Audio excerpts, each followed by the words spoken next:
Phillies baseball on Comcast Sportsnet, part of the NBC Sports Group.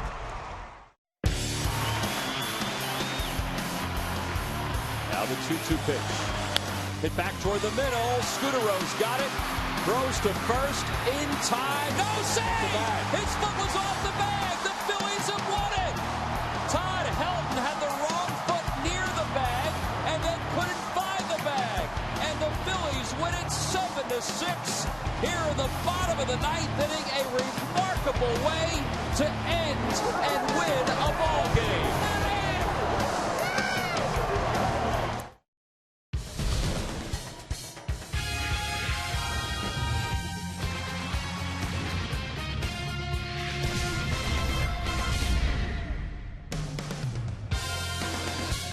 It was a shot to remember. Todd Helton searching for the bag. Placido Polanco coming across the bag. Todd Helton, one of the best defensive first basemen in Major League Baseball, commits the mental error and physical error that leads to a Phillies victory last night in the bottom of the ninth inning. So now the Phils will go for their first three-game sweep of the year as they get set to wrap up this series against the Colorado Rockies.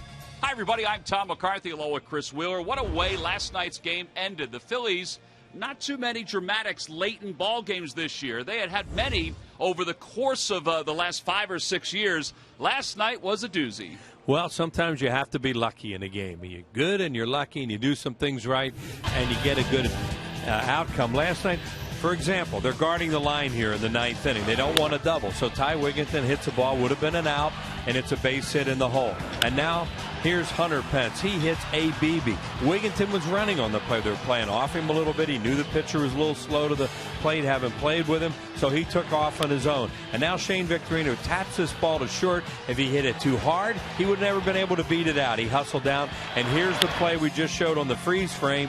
Scooterow throws to first. Todd Helton was thinking maybe they were going to go to second. Then he couldn't find the bag.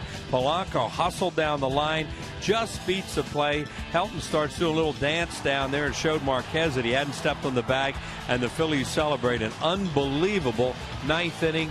So many things in this great game of ours can happen with 2 outs and nobody on base. Happened last night. It was good for the Phils. Well, you talk about crazy things that happen at the end of ball games. We have seen some crazy things dating back to the vet over the last handful of years. Yeah, we're going to look at some of the crazy endings to games. You know, not big walk-off hits. These are walk-off wins some way.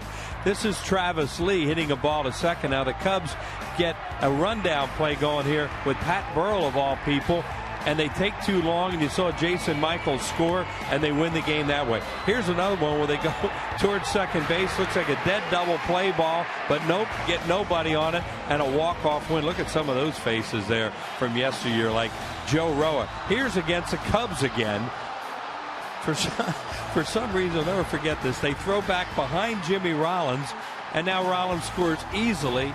That was called a walk-off wild pitch that night. Here's another one. Here's Aaron Heilman of the Mets. He threw some great changeups in his career. He threw another changeup there. That was when the Phillies were running down the Mets at the end of the 2007 season. What a crazy way to end that game. And here's one more, just for good time's sake. This is Eugenio Velez of the San Francisco Giants. Had an easy ground ball, a step to his left, got under his glove, and the Phillies wind up scoring and winning that game on an error. And that was the last time they had a walk-off, whatever that was, on an error until last night. Yeah, you have to be patient sometimes in the game of baseball. Good things can come to those who wait, and the Phillies certainly got a good outcome in last night's game. Now they go for game number 3, the series sweep. It'll be Vance Worley on the mound. He'll be opposed by Jeff Francis. When we get back, the lineups and first pitch for tonight's ball game. Phillies baseball is brought to you by Toyota. Every new Toyota purchase comes with Toyota Care. By Citizens Bank, we're for homes. Talk to us today about how we can help guide you to the loan that's right for you. By Xfinity, the official HD triple play provider of your Phillies. By Coca-Cola, the official soft drink of the Phils. And by Independence Blue Cross. No matter where you are in life or business, we have plans that fit. Go to plansthatfit.com.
Phillies in the Colorado Rockies on a warm night. As everybody knows, it's been a warm day in the Delaware Valley. Jim Tracy, the manager of the Rockies, his team has lost the last 2 ball games.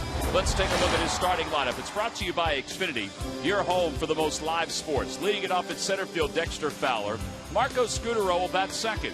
Carlos Gonzalez third. Then Michael Kadire at first base. Todd Helton gets the day off. Tyler Colvin is over in right field, so he's played all 3 outfield positions in this series. Jordan Pacheco, the third baseman, bats sixth. And the bottom third of Nelson, Rosario, and Jeff Francis. And they'll all face right-hander Vance Worley, making his 4th start, Wheels, since coming off the disabled list. Vance Worley's pitched well for the Phillies for the last couple seasons, and they just need some innings out of him. He seems to get into games where he has a lot of foul balls, a lot of pitches, and all of a sudden they got to get him out after 6 innings. But the scouting report on him, there it is with his fastball, slider, curve, changeup. That's what he's done in his last 2 starts. He's pitched well, and he still gets a lot of called third strikes. Well, he's ready to go. So is Dexter Fowler, who I guess after his last 2 at-bats last night has earned a chance to start tonight for the Rockies. And he takes the first pitch upstairs. So we're underway. The count is 1 ball and no strikes to Fowler. A .264 hitter, 8 home runs, 31 runs batted in. He's 3 for his last 17 with 7 strikeouts.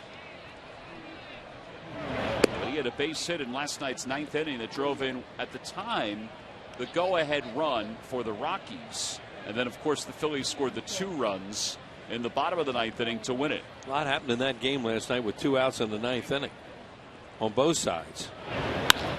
That one's to right center field. Victorino, he got a good jump. It'll hang up there for him. 1 away. Time for the Nissan keys to the game. Boy, it's another hot night here, of course, at Citizens Bank Park. And how about a Citizens Bank Park 3-game sweep? Haven't had one yet this year. It's hitting weather again tonight. That ball wasn't hit very well, and it jumped pretty well. Of course, last night we thought it was going to be really high scoring, and then both teams shut it down after the 4th inning to the 9th. Yeah, Joe Blanton did a nice job shutting down the Rockies offense, and then the Rockies bullpen did a good job shutting down the Phillies offense. Here's Marco Scutaro. He takes a strike. It's 0-1. Scutaro, .273. He has 22 hits here in the month of June. 1 for 9 in the series so far.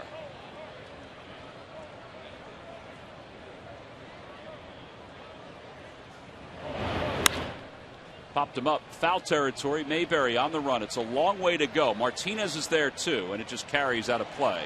Nice catch by that gentleman in the first row, who did not interfere with anyone except for maybe the guy behind him, but he had the right to it. And if those little kids down there tonight want to get close to some players, they had their shot there. 3 of them were coming over to say hi. So we got a catcher's mitt, we have a fielder's glove, and I guess the gentleman's wearing an outfielder's glove. We got everything covered.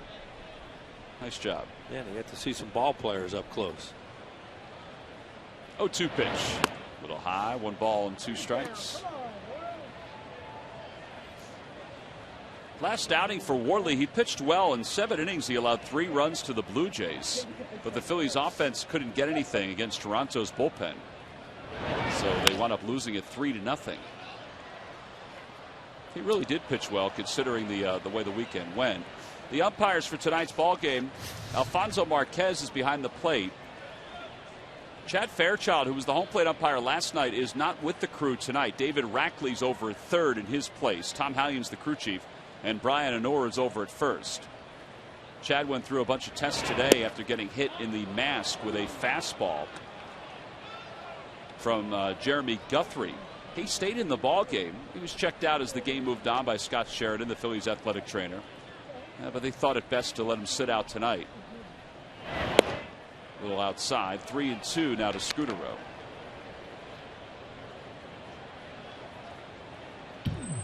Carlos Gonzalez is the on-deck hitter.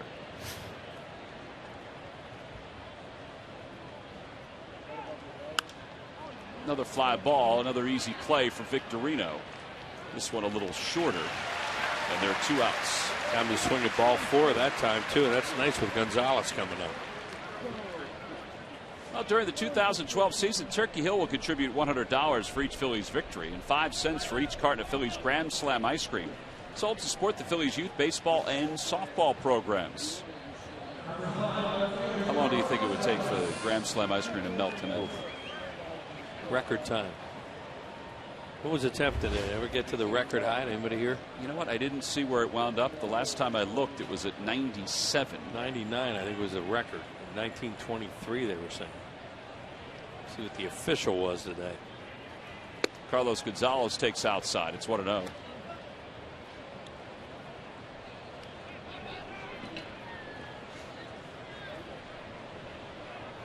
Gonzalez, a .337 hitter, 17 home runs, 51 runs batted in.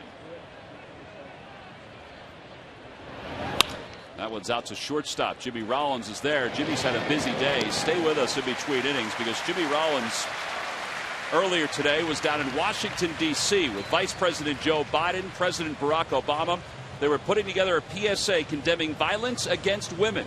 So let's hear from Jimmy and from Vice President Joe Biden. No woman should have to fear abuse. No man should hit a woman for any reason. This is a cause that is near and dear to my heart, even more so now that I'm a father. I want my daughter and everyone's daughter to grow up in a world free of violence and abuse. He's a hell of a ball player, but I'm getting tired of Jimmy Rollins. My wife, I am a Phillies fan as well, but my wife is an absolute fanatical Phillies fan.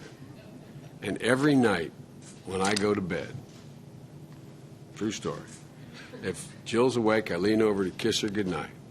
As I turn my head, I look right into a bobblehead of Jimmy Rollins sitting on the den table.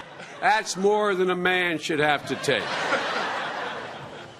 Well, the PSA that was recorded earlier today featured Jimmy Rollins. You saw David Price of the Tampa Bay Rays. Eli Manning was there from the New York Giants. Jeremy Lin from the New York Knicks. Joe Torre was there. David Beckham is part of the PSA. Of course, Vice President Biden and President Barack Obama, all part of a PSA that will come out and will be featured on a variety of sports networks during the course of the summer. And again, it's condemning violence against women. Jimmy left last night, went down to D.C., came back today. I was just thinking, watching him, Wheels, on that podium with the vice presidential seal, how cool that must have been. Well, you know, as you well know, we were lucky enough to be in the White House a few years ago for the Phillies celebration down there. You walk through the doors of that building, and it's special. You just think of the power, the prestige, just all that's gone on, and the men and women that have served in that building. And it's hard not to just get chills when you walk in there. So that had to be great for him to be down there. And typical Jimmy handled it great. Well, he'll lead off for the Phils here at the bottom of the first. .260 hitter, 4 home runs, 20 runs batted in. Against Jeff Francis. We'll tell you about Francis in a moment. The former Rocky first-round pick, who's battled injuries the last several years, left the Rockies to play for 2 other teams, and now is back with Colorado. Pitching AAA baseball this year for the Reds organization in Louisville, and then wound up signing here, and he's been hit around his first 2 starts. He's really a fine liner now. He was a guy that lived on the corners before, but now he really does.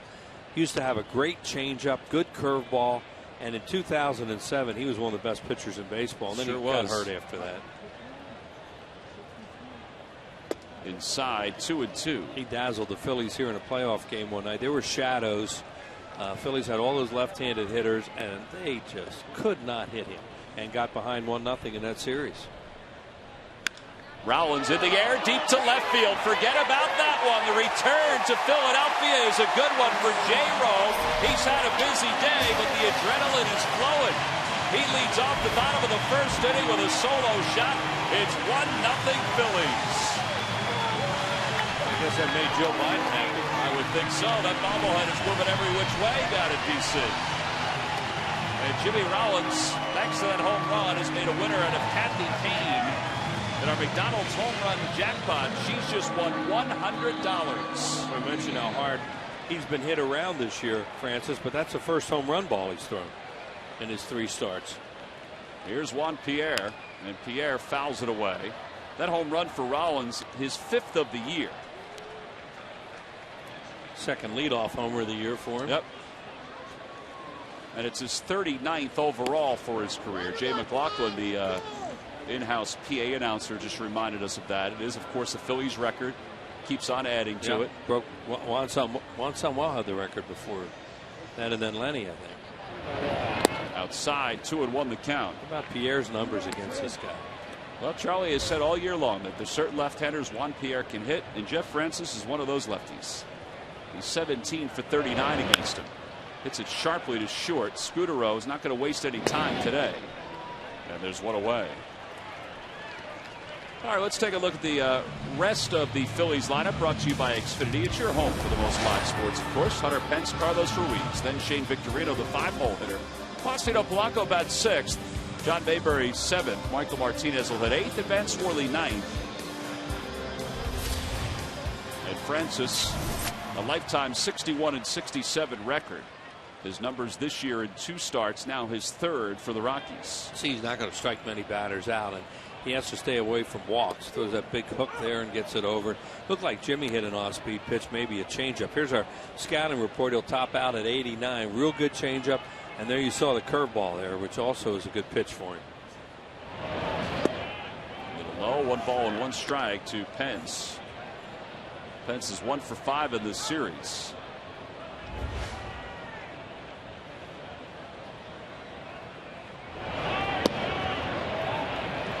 Shoulder issues have really plagued Jeff Francis. It's remarkable for a guy that I think everyone anticipated could be a 15 to 20 game winner at some point during his career consistently. And what did you think, Wills? Oh, absolutely. That's what we meant about that 2007 season, Tom. He was really good. He had more than enough fastball to compete because he had that big old hook and changeup. He could throw the left-handers the hook and the right-handers the changeup, and enough fastball to really dazzle people. Then he got hurt. 2007, he was 17 and 9. A liner to left. Gonzalez plays it on 1 hop.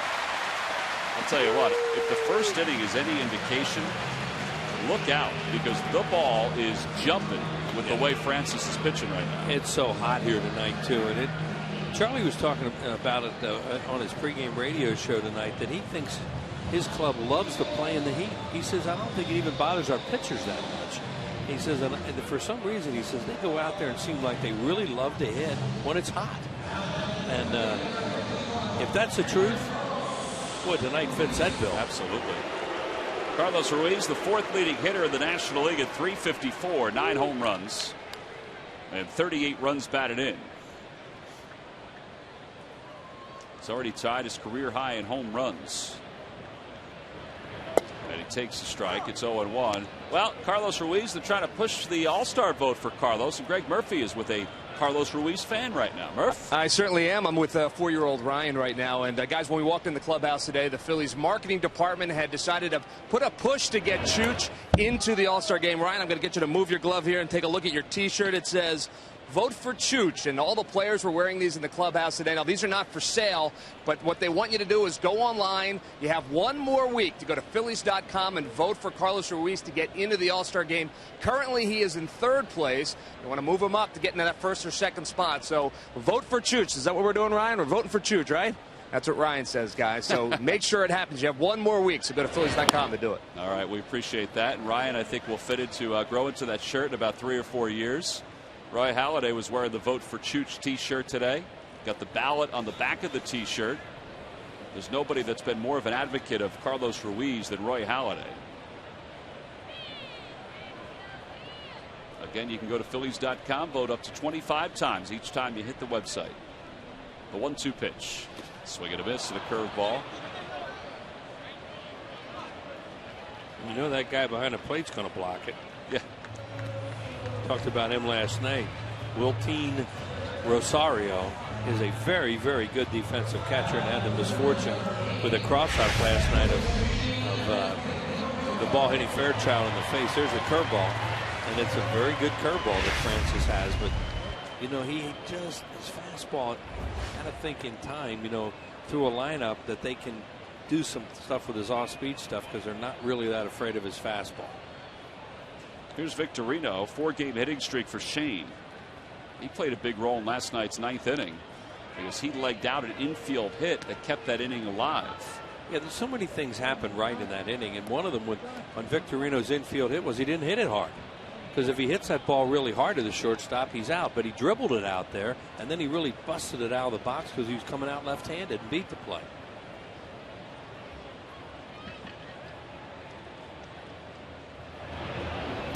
Breaking ball that drops in for strike one. Using his curveball a lot to the right-handed batters. You know, in the old days, but when he was really, really good, he would use his changeup a lot more to right-handed hitters, curveball to left-handed batters. But he's already been hurt on a changeup in this inning for a homer. He's young for a pitcher. He's just 31 years of age. A lot of times, they say if you have a shoulder problem, a shoulder injury, it's going to cost you as your career moves on, particularly if it's a certain shoulder injury. Yeah, there you see the rookie career leaders for them. Rockies, I mean, and that's what Francis was able to do. Aaron Cook was there a lot longer and was healthier, so he was able to win 72 games. This guy would have won a lot of games. Out in front of a breaking pitch, lofts it foul down the left field line. And it's 1 ball and 2 strikes. Pence goes back to first. Shoulder injuries, as you said, Tom, they say that, you know, it sounds really bad when they get Tommy John, but they fix that and the guys come back pretty good. After shoulder injuries, very few pitchers are the same. Serious shoulder injury, like labrums, rotators, that sort of stuff.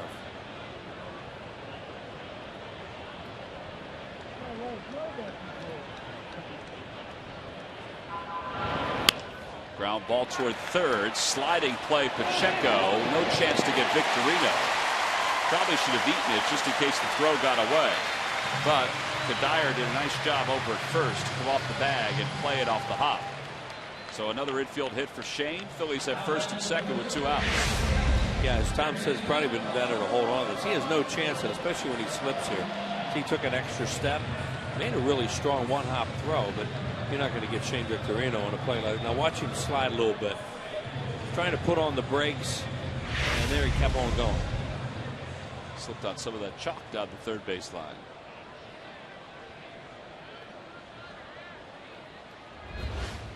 Here's Placido Polanco, the hero last night. It wasn't a hit for Polly. He reached technically on the error, but he was moving up the first base line.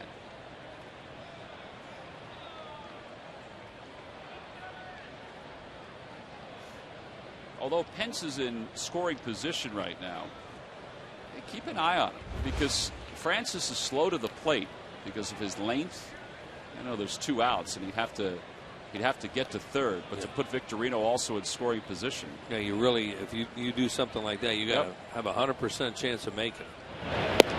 Outside, it's 1-0. No offense to Jeff Francis, but this kind of pitcher, especially, you just do not want to give up outs on the bases because you want guys swinging at him.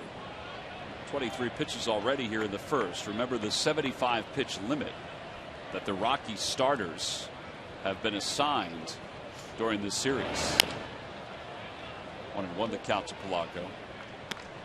And whether you believed it or not, Jim Tracy has stuck to that limit in the first 2 ball games. Even though both starters were, well, I don't want to say Alex White was in total control last night, but he was okay. And Outman was the same in game 1. Well, neither pitchers were in your point being neither pitchers were in a point in the game where you would have made a pitching change. Right.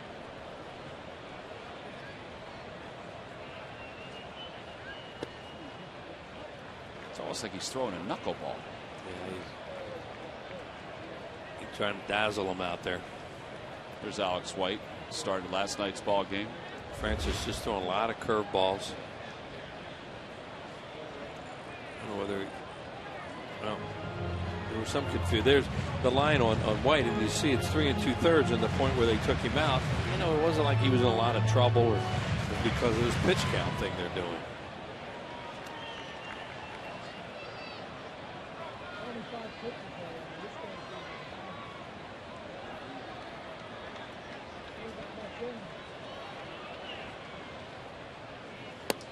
Outside corner, 2-2. That's where he's going to have to throw his fastball on the corners. That was 84.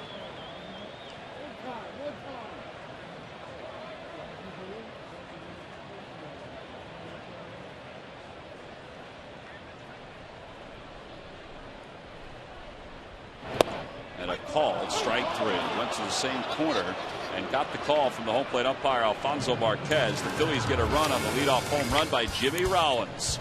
They lead 2. This is the first batter of the inning for the Phils, and he's done it more often than anybody else in Phillies history, leading off the first with a home run.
This season. Subscribe to MLB.tv today to see every Phillies out-of-market game live online and on your favorite devices in HD quality. Visit Phillies.com to order and get more details. MLB.tv. Baseball everywhere. Michael Cuddyer leads it off here in the second. It'll be Cuddyer, Colvin, and Jordan Pacheco.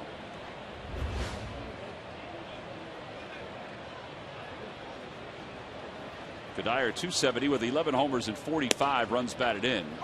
He's homered in this series. Go back to those leadoff home runs. We figured Juan Samuel second with 14. Lenny with Dykstra with 12. How about the Dodge Stump the Experts trivia question? Who would be next? I'd have never guessed who's next. Stump the fans. I mean. Wheels, how many years you've been doing it? It's Dodge Stump the fans. I don't. You read it. I just answer it. All right. So Jimmy's first, Sammy's second, Dykstra's third. Man, I'd have never gotten this. Give me a second here. Right. Ricky Otero. Yeah, right. I don't know. How about Doug Glanville? Yeah. 8. And Johnny Briggs, Bake McBride after that. Shoney Taylor was 6. 1-2 the count to Michael Cuddyer. Little tapper in front of the plate, picked up by Ruiz. 1.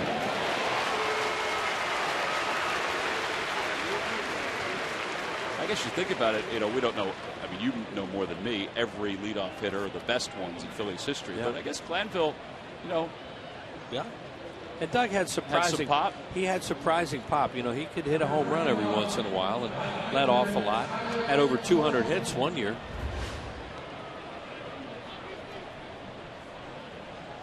Still say Doug Glanville was one of the more enjoyable center fielders to watch going back on the ball. One of the more enjoyable people to be Still around is. too, huh? Yeah, what a bright guy. Interesting man. Here's Tyler Colvin that he takes outside. It's 1-0. You drive by the University of Pennsylvania baseball field and think about his contributions to the school too, and just the fact that he came from the University of Penn, a Jersey guy, and had himself a wonderful career, and is now an author like you was. Yeah. And you read.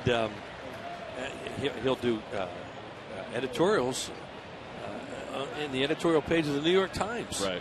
That's pretty cool when you get published in the Times. Do a guest editorial.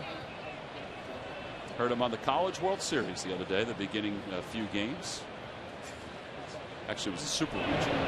He was doing the Stony Brook LSU series, which I watched a all 3 of those ball games, or as much as I could, and those were some great games. Real Cinderella story, and then they got knocked out. And then the other one got knocked out today, Kent State. 2-1 the count to Colton. And it's 2-2. Colvin has played left field, center field, and right field in this series. It's been Mr. Versatility for the Rockies.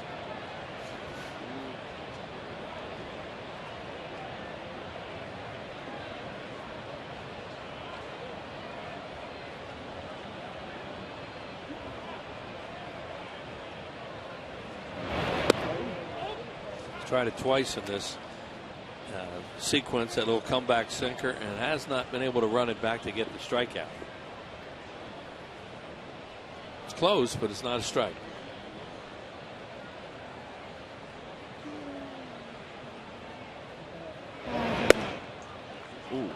Luis thought that was strike 3. Instead, it's ball 4. Thought they caught the outside corner with that one. I did too. Later tonight on Phillies Clubhouse, Charlie Manuel explains his love of Phillies fans. Cole Hamels makes a generous donation to local students, and we find out what a Phillies bat boy does every day. Don't miss Phillies Clubhouse, presented by Mercedes, tonight at 11, right here on Comcast Sportsnet. Rob DiClemente is the Phillies bat boy. He's a Philadelphia kid through and through. Jersey, right? Went to college in Philadelphia. Yeah, I may be wrong. I thought he was from Jersey too. Good kid. Yeah, they all are. Dickey down there, who does a lot of things for Sarge. Right, DJ. DJ, great guy. And of course the mainstays: Phil Sheridan, Danny O'Rourke, Joe Swinehart. Runner goes. Ball is punched through the vacant hole, and Colvin is on third. So first and third with 1 out. We can't forget Kevin Steinhauer down in the visiting clubhouse. Yeah, I was interrupted. Did I say Sean Bowers too? Sean Bowers. You got Sean now, right? Killer, as Nick Billmeyer has named him. Yeah. He's never lived down that night. He was running the dugout and that moth went in his ear. That was a pretty good hit and run they just played right there. Martinez vacated to cover the bag and right through that vacated hole. So the Phillies will set up for 2 with 1 out and runners on first and third. Chris Nelson, the hitter. Ruiz thought about throwing behind Colvin. Just not getting the corners the way he would like with Alfonso Marquez. Marquez has umped behind the plate 2 other times when Worley was on the mound. Worley's 1-1 with an ERA of 3.75. Yeah, he really thought he had at least one of those over to. That one's over. 1-1 the count. To Colvin before he walked it.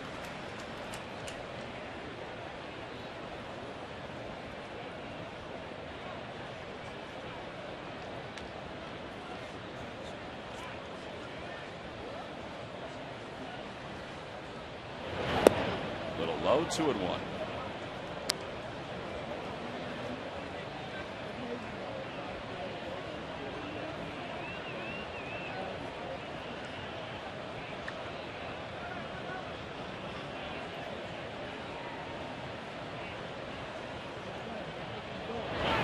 Ground ball back to the box. They've got 2 if they hurry. Rollins has 1. There's 2.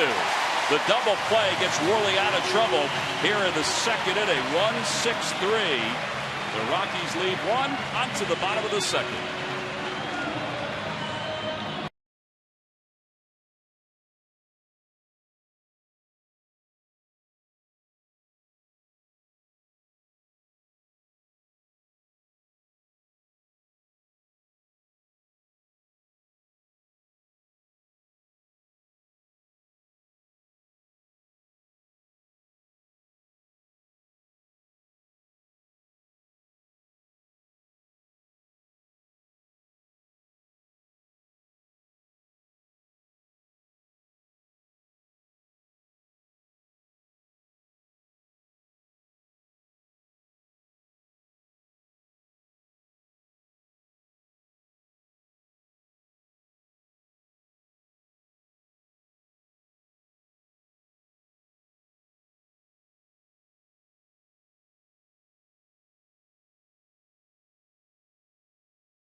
Fans, yes, keep cool today any way you can.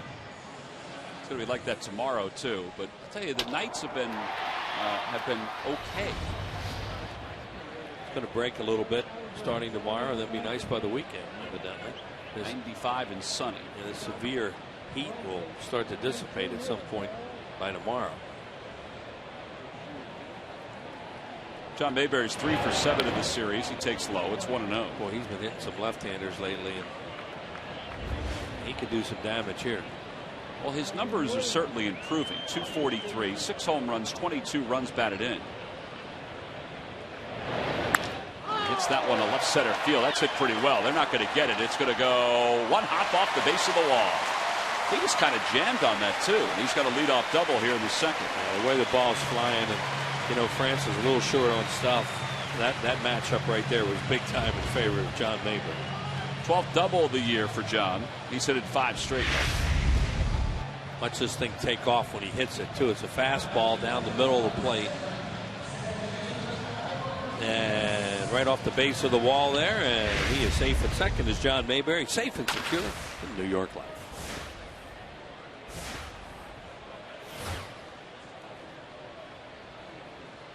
Now Michael Martinez, he'll bat right-handed. 10th start of the year. Switch hitter. It's not necessarily a get him over, get him in situation, of course, because the pitcher's on deck. He'll play the infield in if he does. You know, if it happens that way, it happens. But I think they would like him to try and get more out of it.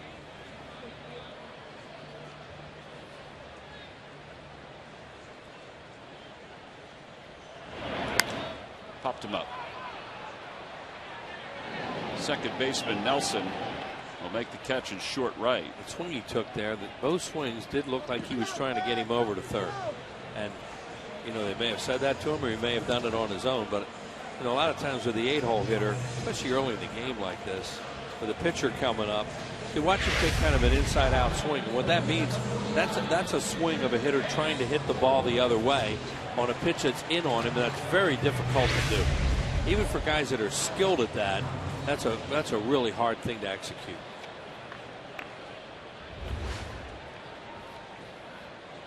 Vance Worley is due 0 for 15 this year. As Michael's talking with Hector Luna now in the dugout. Yeah, he's better than that. I think he's upset with himself too, and you can imagine. Luna could conceivably, as a veteran type player, be saying to him, that's not the spot to just try to get a guy over. I don't know. Maybe that's what they wanted him to do.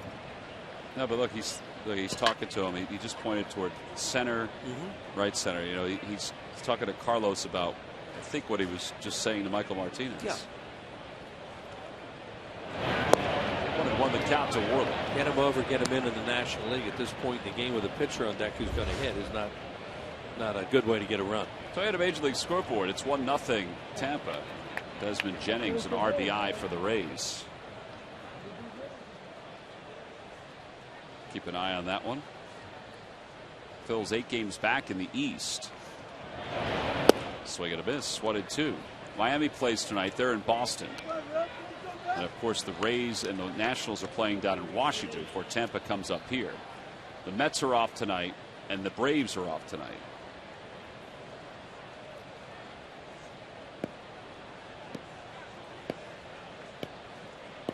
Yeah, Phillies, of course, didn't play Monday, and a lot of teams did play on Monday, so now their day off is Thursday.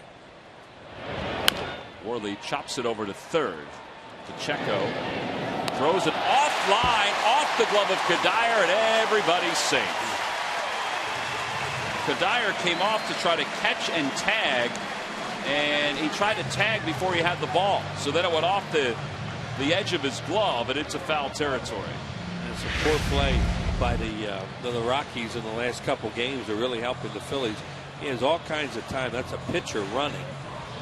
And here's a look right here as you see Kadire trying to catch and tag at the same time, and he doesn't catch the ball. Worley's lucky he didn't get nailed with that thing. Sure was.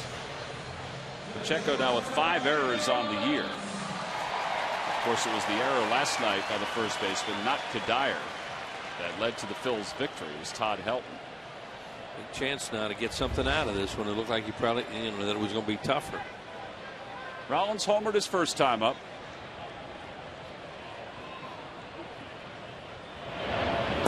curve outside, 1-0. Good runner at third.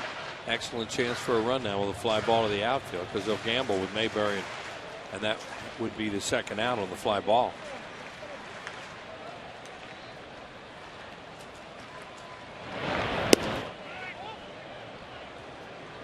Willie Rosario thought about throwing behind the runner at first. Did he call that a strike? No, it's 2-0. I'm sorry. The board said 1-1 here at the yard.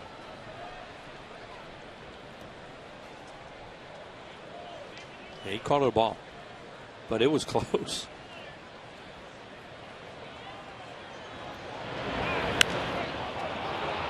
Foul territory. Kadire may have a play, and he will have a play.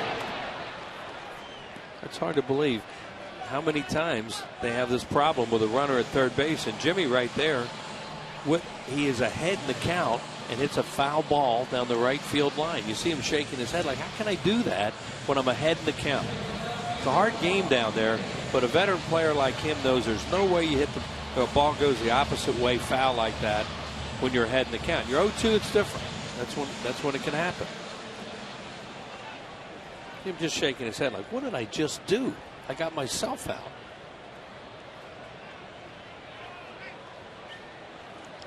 Well, now they'll leave it to Pierre with runners on first and third. Phil's up 1-0 thanks to the home run in the first by J-Roll.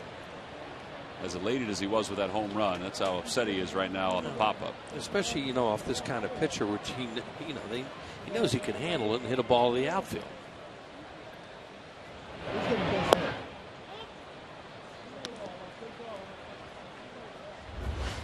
Well, Juan Pierre's had a lot of success against France. Let's see if they can get a 2-out run now. It'd be a gift in their unearned run.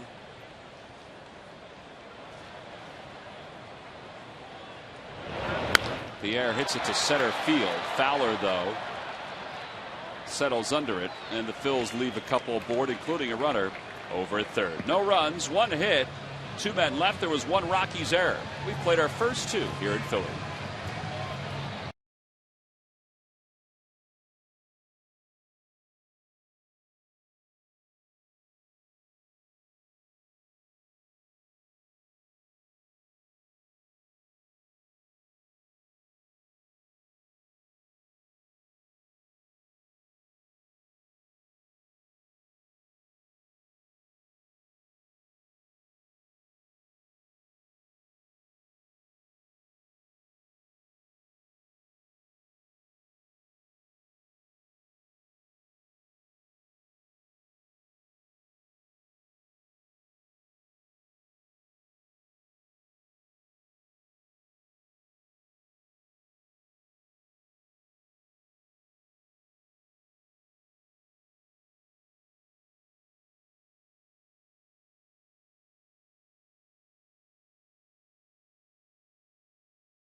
Log on to Phillies.com. Go to the fans section for all the information. Please, we'll submit your answer on the subject line. Here's the question. Name the only Rockies player ever to win the National League Rookie of the Year award.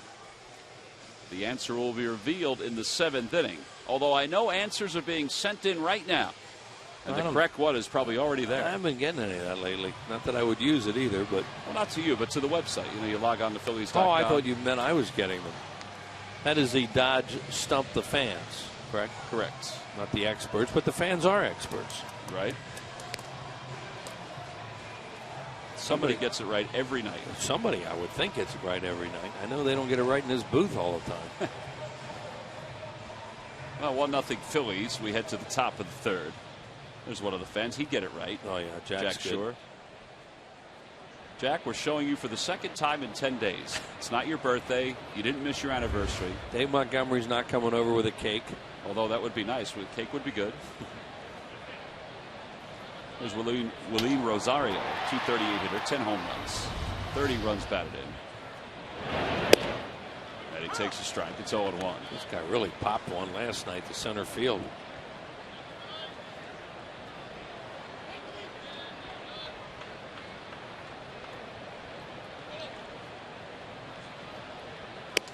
Inside, 1 ball and 1 strike to count. Rosario last night was behind the plate when Chad Fairchild got hit in the mask with that fastball from Jeremy Guthrie. He's kind of scolded by Tom Hallion, the crew chief, because he didn't catch the ball. As we came to find out, Guthrie was crossed up. Rosario asked for a slider. Guthrie threw a fastball and just wasn't ready for the fastball. They're the kind that are really wicked. Over to first. John Mayberry's there. 1 out. Rosario sat there and kept waiting for it to break, and the fastball's not going to break. Monday, June 25th, the Phillies begin a 4-game series against the Pittsburgh Pirates. That's coming up, and also a fireworks show after the first 2 ball games, brought to you by Xfinity. Get your tickets now by going to Phillies.com. The series wraps up with a Citizens Bank Business Person Special. Again, Phillies.com is your place to go unless you want to stop by the box office here at the ballpark. Jeff Francis takes a strike. It's 0-1.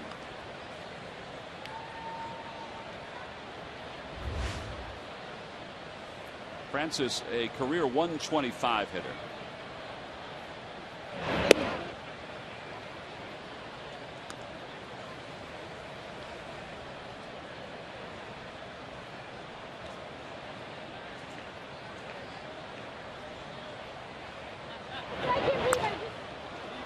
To the count. Be a real good time to practice that comeback sinker right now on a pitcher who really won't expect it, and see if he can get a call on it, or get it in an area where Marquez might say, oh yeah, you're going to throw that in there once in a while. Yeah, he just doesn't have the command of it right now. Nope. He tried it too. I always wonder about umpires if they haven't seen Worley before, if they give up on that 2-seamer the first few times because they're not used to seeing it. But Marquez has seen Worley. He's just not getting the black on the outer edge.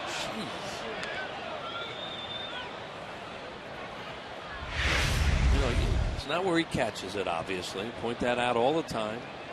Catches it right inside the shin guard. But you know, it's where it crosses the front of home plate. And that, maybe, I guess it didn't, according to Alfonso Marquez. What this does is what we were talking about earlier. It just keeps building his pitch count up early in a game. Well, this is his 40th pitch of the night, and it's a strike. First strikeout for Vance, 60th of the year. I think he figured I might as well just throw one down the middle. It is a pitcher up there. Well, he's already retired the Rockies in order once. So he needs one more out to do it here in the third. Every time the Phillies do that to the opposing team, Comcast make a contribution to Phillies charities. Phillies baseball is brought to you by Xfinity, your home for the most live sports, giving you all your favorite sports all year long.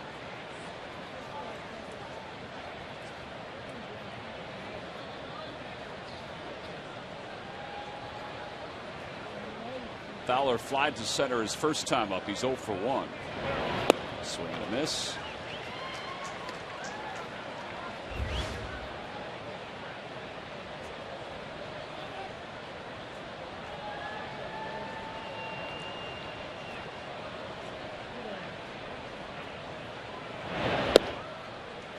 So that defense right there playing Fowler to pull as a left-hand hitter. He can run too.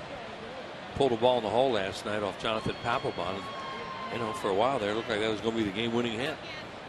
And then it got a little bizarre here.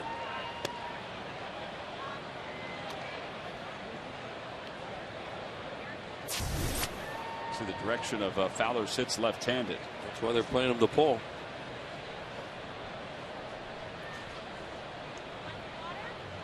And now the 1-2 pitch. And he loops it foul over the Rockies dugout. Back to interleague play tomorrow, where the Phillies take on the Tampa Bay Rays. Night game tomorrow, afternoon game, late afternoon game on Saturday. Get Shields tomorrow night. Good pitcher. And then, of course, Sunday.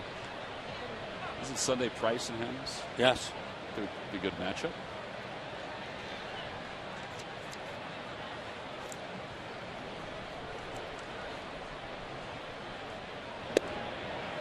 Good one tomorrow night too with Shields and Cliff Lee.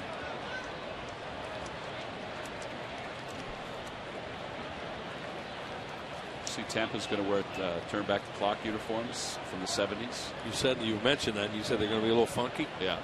2-2 pitch. Outside 3-2. Of course, the Tampa Bay Rays were not around in the 70s, but they're going to have a 70s night, and they're playing the Tigers.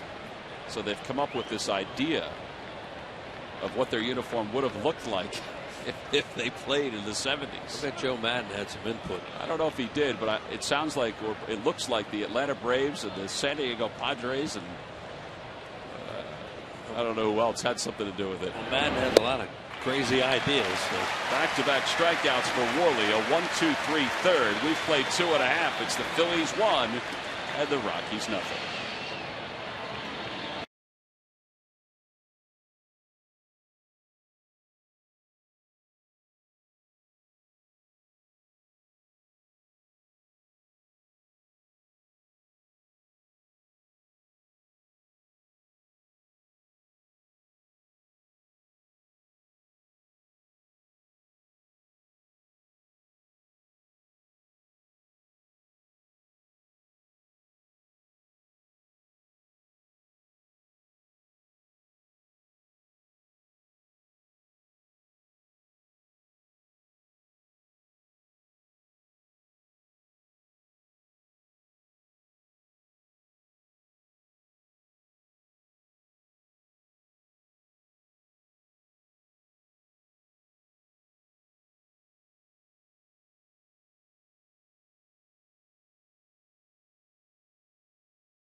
Run by Jimmy Rollins. We go to the bottom of the third. Hunter Pence, Carlos Ruiz, Shane Victorino due up against Jeff Francis, who's 35 pitches away, now 34 away from exiting the ball game. I wonder who they'll use tonight. Guthrie gave them the 3 last night, kept the game under control for them. I guess they could use Moscoso again. 1-1 the count to Pence, who singled his first time up. It was an infield single. No, it wasn't. It was a line drive single to left. The infield single was Victorino. Yeah, that top spin bullet to left. It's off the end of the bat to short. Scudero throws toward the runner. And there's one away here in the third. Phillies baseball is brought to you by Honda. Visit your Honda dealer right now for great deals. Only a Honda is a Honda. By Xfinity, the official HD triple play provider of your Phillies. And by WB Mason. You can't go wrong when you buy right. Watching Michael Kadire down there at first base, he looks much more comfortable as an outfielder. Yeah, with the Twins, he kind of played he even played a little second base for the Twins. Big guy to play second. Yeah. But there's a lot of footwork involved in playing first base. As we saw last night. Yeah, and that guy last night was like Nureyev down there. And it wasn't the fact that, that he couldn't do his beautiful footwork down there. He was just late getting to the bag because he anticipated something else. Shallow right field. Nelson calls off Kadire. And there are 2 outs. They're kind of letting Jeff Francis get away right now. Well, 2 away. It'll bring Shane Victorino to the plate. It's time now for our Major League Notebook. Take it away, Murph. All right, thank you, T-Mac. Brought to you by Gwinnett Mercy College. And Rocky shortstop Troy Tulowitzki had sports hernia surgery today here in Philadelphia. We are told that the surgery went well and that he'd be expected to be able to start some exercise and other activities in about 3 weeks, guys, and hopefully be back on the field the same timetable about 6 weeks from now. And Rays pitcher Johnny Peralta, well, he learned his fate after being caught with pine tar in his glove. He's been suspended by Major League Baseball for 8 games. He is, however, appealing that, so he may indeed appear in the series when the Rays come to town later this week, guys. Yeah, kind of a goofy situation that took place between the Rays and the Nationals. Peralta pitched for the Nationals, and I guess he used the pine tar when he pitched for the Nationals, and Davey Johnson knew that and went out and said, hey, to the umpire, take a look at that guy. He's got some pine tar in his glove. And Joe Madden didn't like that. It's kind of an unwritten rule that if a guy played for you, and I guess if he cheated, you're not supposed to report him. Yeah, Joe Madden fired back at Davey Johnson earlier today with really some choice words. It's an interesting dynamic now between those two teams, but I guess it's an unwritten rule in baseball. However, you know what? If a guy's getting an advantage over you, I guess you want to shut it down as quick as you can. I guess you would. The war of words, I don't think they're over, to be honest with you. Probably not. Victorino takes a strike. It's 3-1. Got a good story about that, the incident with the Phillies and the Cubs, but there's 2 outs. So we'll save it maybe for the 7th or another time. Oh man, Wheels, people are going to be Googling it all over the place. Rosario back to the screen. We'll Google Kevin Gross, right, Wheels? Yep, that was the incident. And we'll get back to that story in the 7th. Kind of fun. 1, 2, 3 go the Phils. We've played 3. On to the 4th. The Fanatic just getting started.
Prices you'll love, like Sharpies that write without smudging or fading. From who?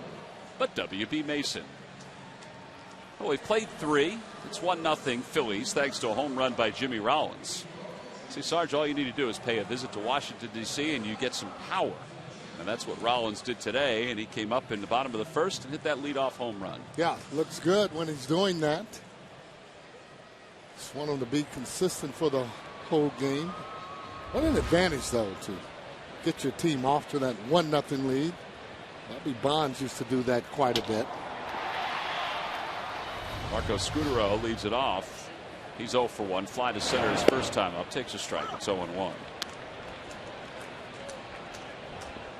The key is to score more after that, but it does give you a little bit of a boost. Right. I mean, Well, it gives you a big boost. He's swinging the bat a lot better than he had. Those situations, again, when you get a chance to pick up an RBI, you should be able to do it. He's working on it right now. Sorry, he's just working on his stats right there. Right? Thinking about it. Right past Rich Dower, and it remains 0-2. So at a Major League scoreboard, we head to Boston, where the Marlins have taken a 3-0 lead over the Red Sox. Drake Dobbs, 2 runs batted in. Boy, both of those teams are having some issues. Yeah. David Ortiz went off on the media today, saying that the media is causing too much of a frenzy about issues that do not concern them and issues that he feels aren't really issues. And Ozzie Guillen had some choice words about his team and their loss last night after the game, as you would imagine. 1-2 the count to Scudero. Well, it's just a matter of time. Ozzie, you know, he's the type that is going to say what's on his mind, and especially to his players.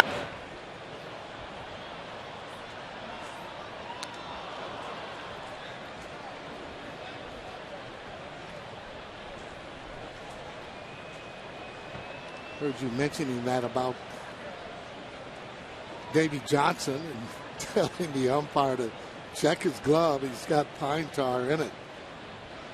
You know, I personally, for me, I mean, I've done the same thing. We had a situation with Larry Boa on the team, and we had Doc Gooden's pitches. We've had them for years. Very simple. When he left his finger up, it was a curveball, and when he didn't, it was a fastball. He only had 2 pitches. Larry got traded over to the Mets. First thing he did was tell Doc, hey, guess what? They have your pitches. And when you're on the other team, I mean, that's what, I mean, don't do it if you're doing something. If you have pine tar and you think that somebody's going to find out. I mean, just don't do it. I mean, they're doing it and putting it on there because they want a better grip, I would think, on their on the breaking ball. But, you know, I mean, 8 games for pine tar. Boy, that seems to be pretty. Well, he's breaking the rules. Severe. Well, yeah. Sure, he's breaking the rules. But so did Gaylord Perry. Look at the way his ball moved. To right field. Pence will give it a look. It'll slice out of play. Well, the addendum to that story is that Gaylord was asked about pine tar and said, I never use pine tar. Now, yeah, Gaylord probably used other things. Yeah, but he said Vaseline. He never used pine tar. Yeah, well, he used Vaseline. He wanted slippery. He didn't want it to stick. But I just don't think it's really that big of a deal.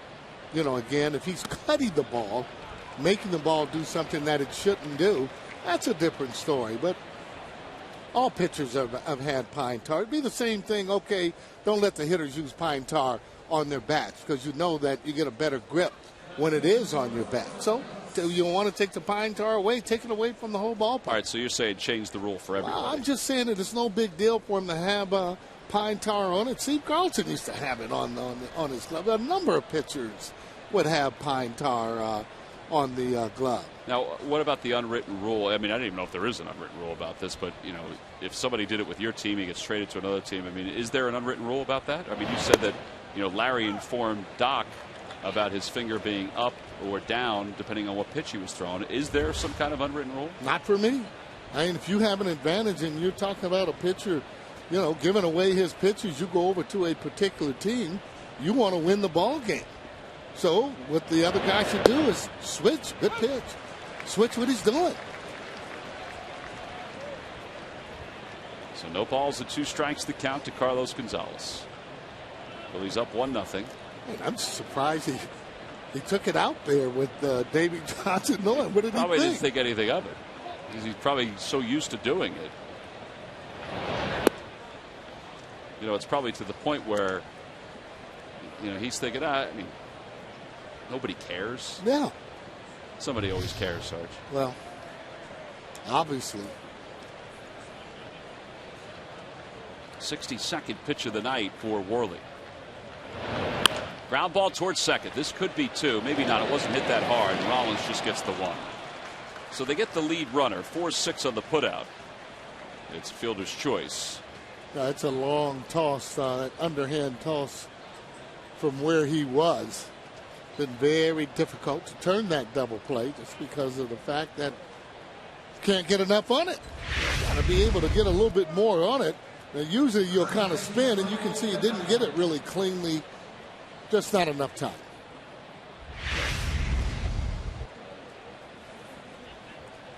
Well, here's Kadire. Kadire hit a little dribbler in front of the plate his only time up. He's 0 for 1. Takes low, 1-0.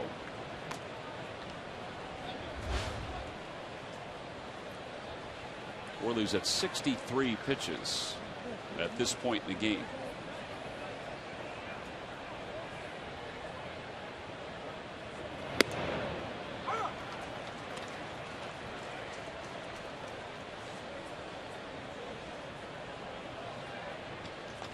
Tell those hitters that have been using one particular bat for a long time, like the Dyers, you see that pine tar on the back, and it's heavy.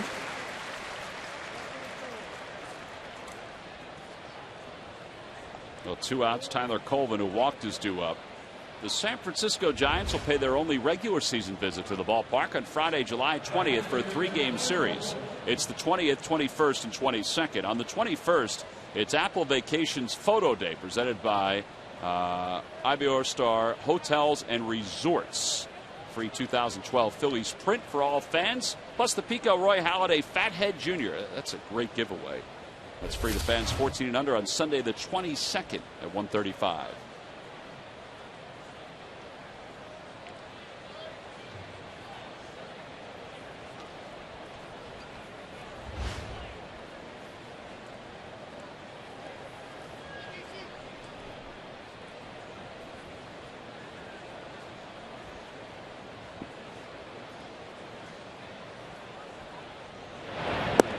Colvin takes a little low. It's 1 ball and no strikes. Vance is just missing a little bit. You know, it's not by much, but he is missing a little bit. Well, better to be missing down, though, the way that he has been, and not missing out over the plate.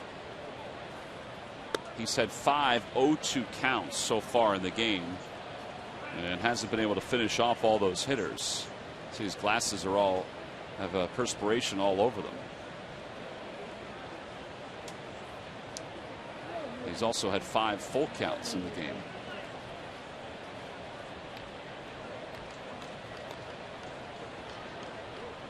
Runner goes. The pitch is fouled and hit the glove of Carlos Ruiz. Oh boy. That's going to be catcher's interference. Yep. He was trying to cheat just a little bit to get a head start on throwing out Gonzalez. That appeared to be a breaking ball, therefore that hitter can wait a little bit longer. Thought that's exactly what he did. Well, there is the breaking ball, and he waited late, and you can see him trying to hit the ball the other way. That breaking ball, and you can almost, like he did, take it out of the catcher's glove. And Ruiz, his glove up a little bit too far, and you're right, just trying to get that ball and be able to throw it. He's fortunate he didn't get hurt. Well, that he didn't have all of that on the flesh, I should say. Runner goes toward third. The throw in time. Not that time, Carlos Gonzalez. Carlos Ruiz, the 2-5 putout. Well, the old adage is never make the first or third out over a third, and particularly in this case when you're already in scoring position. Gonzalez took a chance, and he was burned by the arm of Carlos Ruiz. We've completed 3.5 here in Philadelphia. The Phils hanging on to a 1-0 lead, flashing a little leather here in this ballgame.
by Ford. Visit your Quality Plus Ford store today. Go further with 3 vehicles that get 40 miles per gallon. By McDonald's. Now at McDonald's, any size soft drink or sweet tea is $1. And by Toyota. Every new Toyota purchase comes with Toyota Care. Polanco will lead off the 4th inning. And he takes a breaking ball for a strike. It's Polanco, Mayberry, and Michael Martinez here in the home 4th. Jeff Francis at 51 pitches. The bullpen is starting to stretch a little bit in preparation of their warming up once he gets close to 75.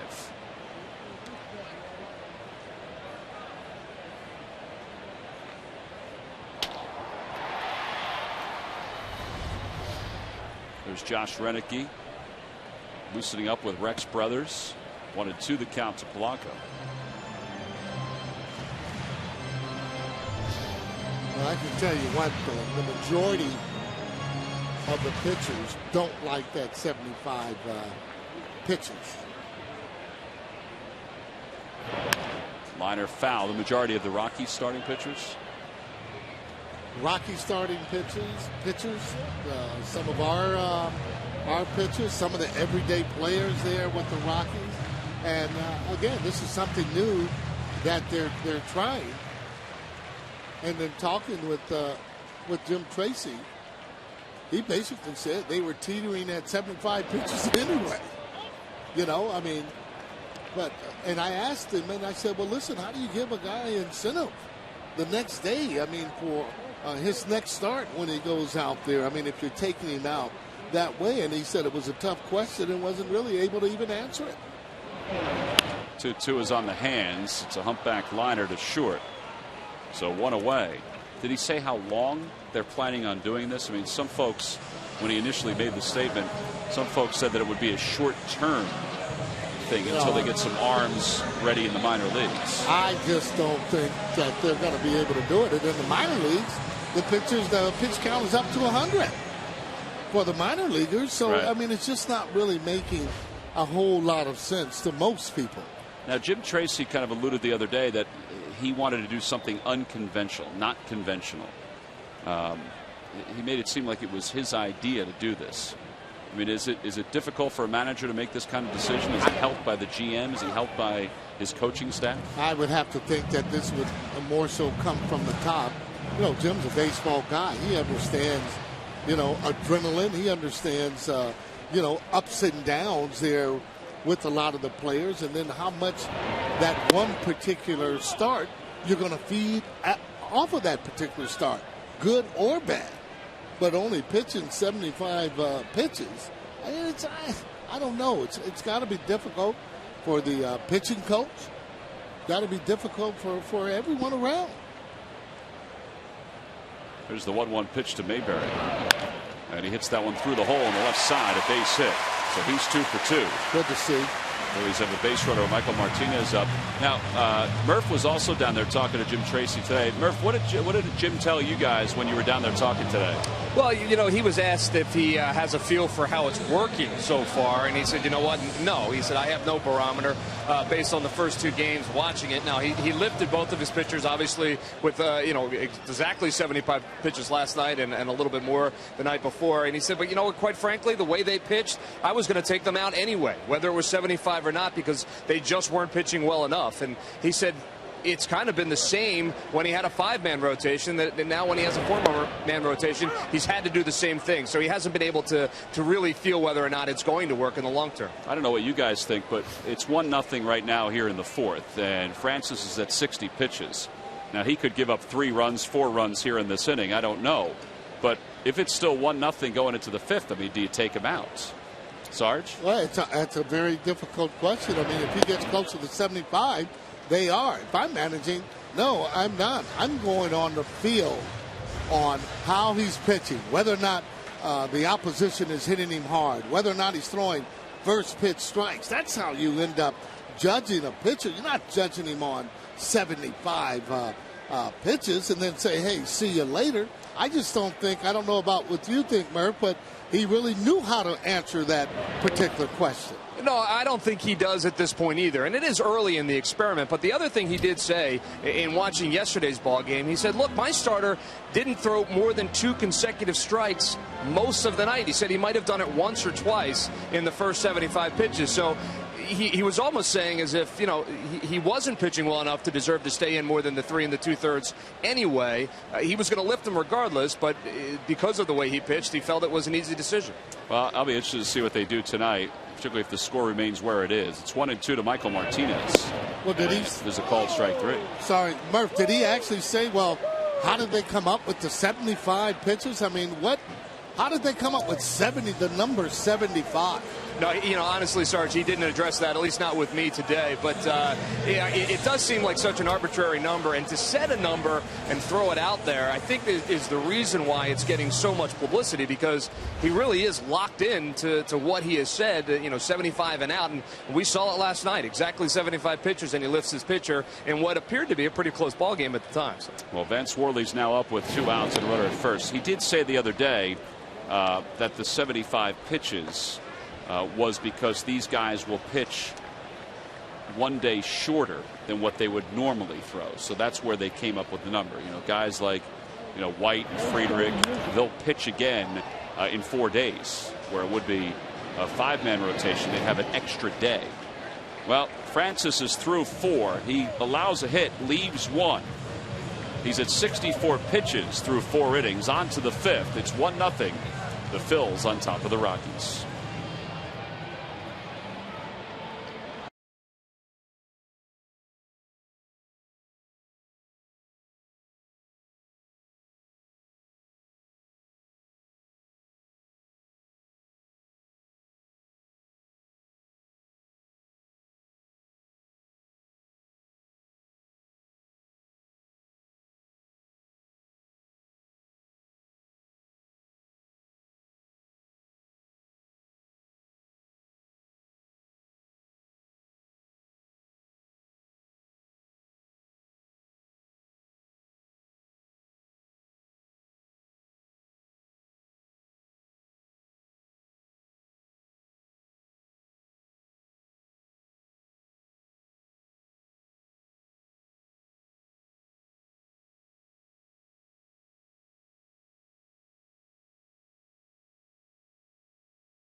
$24.99. Membership includes official Fightin' Phil's fan club membership card, a subscription to MLB.com game day audio for your PC, exclusive special offers and opportunities. Go to Phillies.com for more information on the Fightin' Phil's fan club. We start the 5th. Jordan Pacheco was up before when Carlos Gonzalez was thrown out trying to steal. And he takes one inside. 1 ball and no strikes. Pacheco singled his first time up. So he's 1 for 1. His average at .298. Only run of the day, a home run by Jimmy Rollins. That was to start the bottom of the 1st. And a strike on the outside corner, 1-1. Toyota Major League Scoreboard. Washington has now taken the lead over Tampa 2-1. Ian Desmond has an RBI.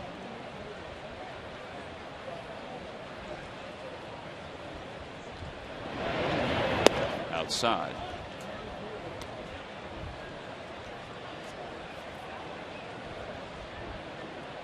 Always thought these hot, muggy nights, more advantage to the hitter, I've always felt. simply because that pitcher's moving on all the time. Rollins stays down on the grounder.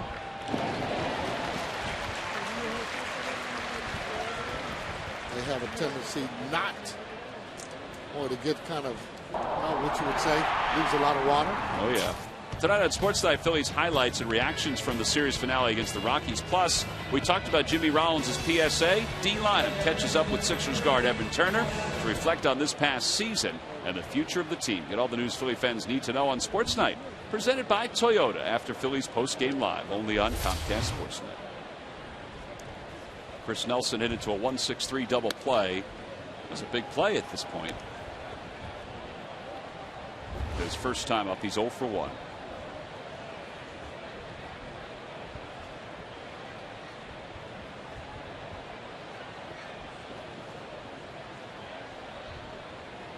Two and 0. It's that pitch he's been actually missing, that fastball inside, which sets up everything that he would throw outside.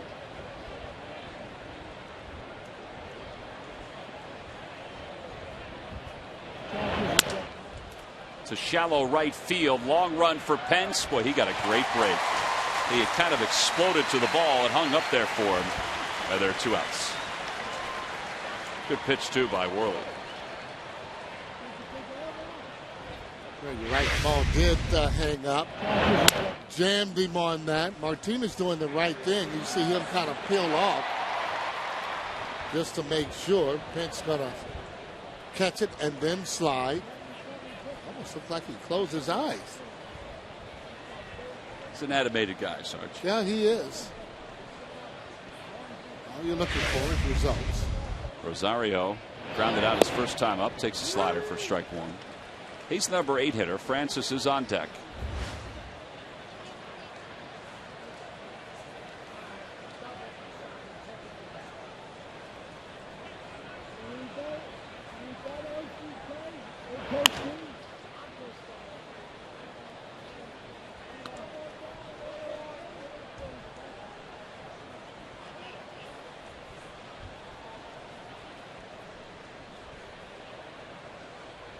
I think some of the times, though, on the 75 pitches, he's going to have to let him go a little bit further, especially like in a situation you got that pitcher coming up next.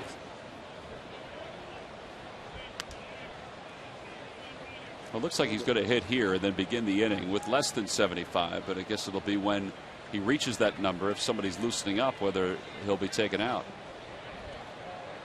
Or if there's an out now, will he be allowed to be able to go on back out there? Other than that, you're almost using up 2 guys unless you let that pitcher. I think he's going to hit. Yeah, I think he's going to hit. I think he's going to start the inning, but they'll lift him in the middle of the inning. I don't think he's afraid of that. I think he'll use a situational guy at least to finish up the inning. Well, he's got to have it planned out. Jim Tracy, the manager, that's for sure. Grounder softly hit to short. Rollins waits on it. Rosario hustles. Mayberry digs it out. And it's a 1-2-3 inning for Vance Worley. It's his 3rd of the night. We've played 4.5. Jeff Francis ventures back down the dugout stairs. He'll head out to face the top of the order when we come back.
Is the difference right now. It's also our Coors Light cold hard blast, Sarge. Well, first inning there, leading off, and there it goes. He knew it was out of there. You can tell the way he was looking. There's your Coors Light cold hard blast. Well, right now, it's the only run of the night. Phillies have 5 hits. They've had chances against Jeff Francis. But it's up to Jimmy again to get things started. Okay, when he hits that home run, or when he hit the last home run, I don't think there's anybody happier than Jim Thome. He's always up on that front step, smiling. Here's Tom Ruddles, the bench coach for the Rockies, on the phone with Jim Wright, the bullpen coach.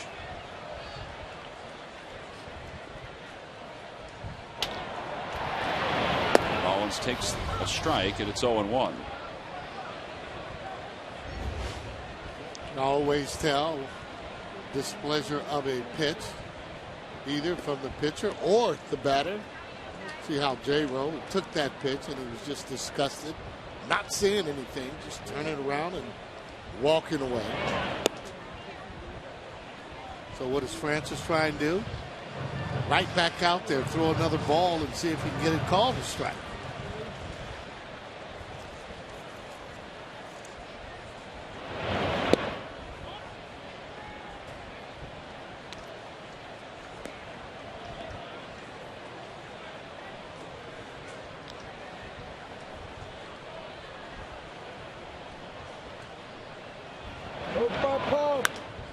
Out front, a fastball 83 miles an hour, and Nelson puts it away for the first out.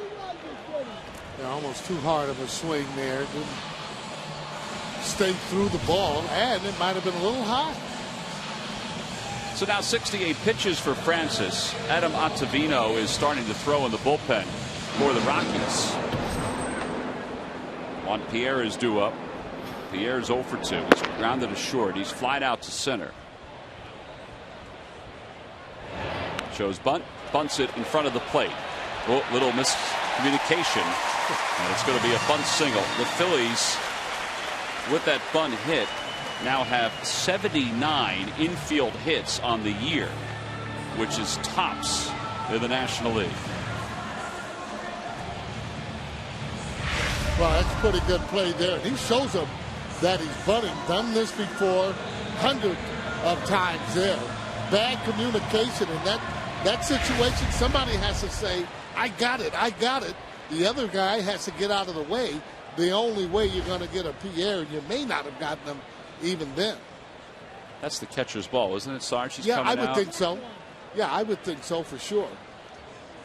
Pence is 1 for 2.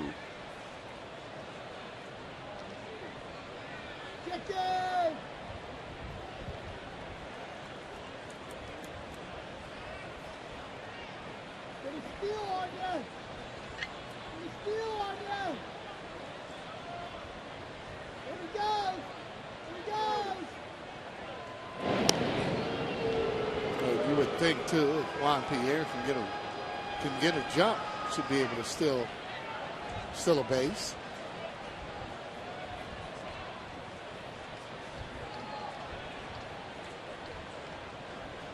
It's all in your lead, being able to read the pitcher and be able to get a good jump.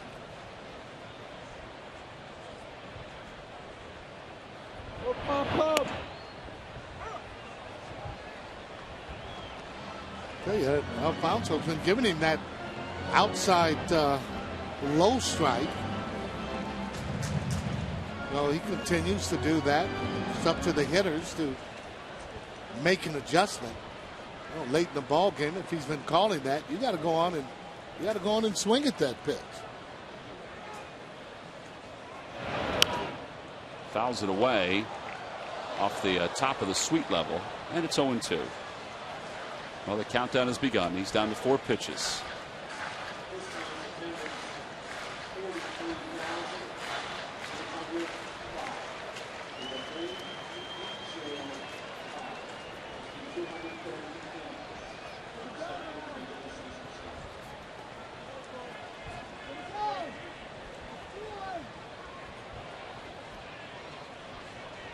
The air goes. Pitch is swatted foul.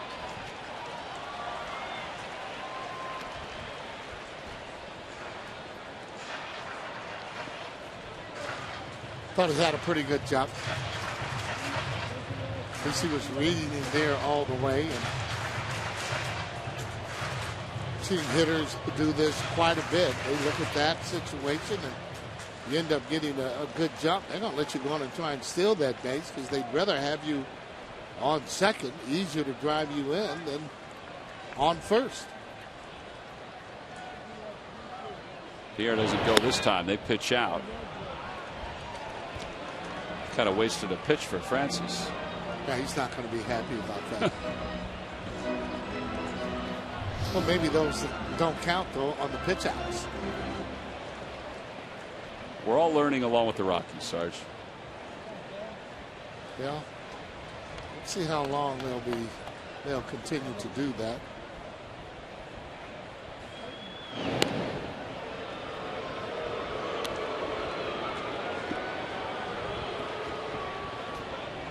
One ball, 2 strikes, the count depends. Well, I mentioned before, nobody really knows how long they're going to do it. We see the Rockies, the first series after the break.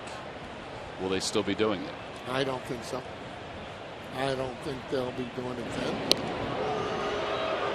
Well, and the other thing is, and look at it this way, I mean, if you are trying to get free agents, I mean, hypothetically, just think if Doc was going over there, you think he would stand for 75 pitches? No. Guess what? He won't be going there.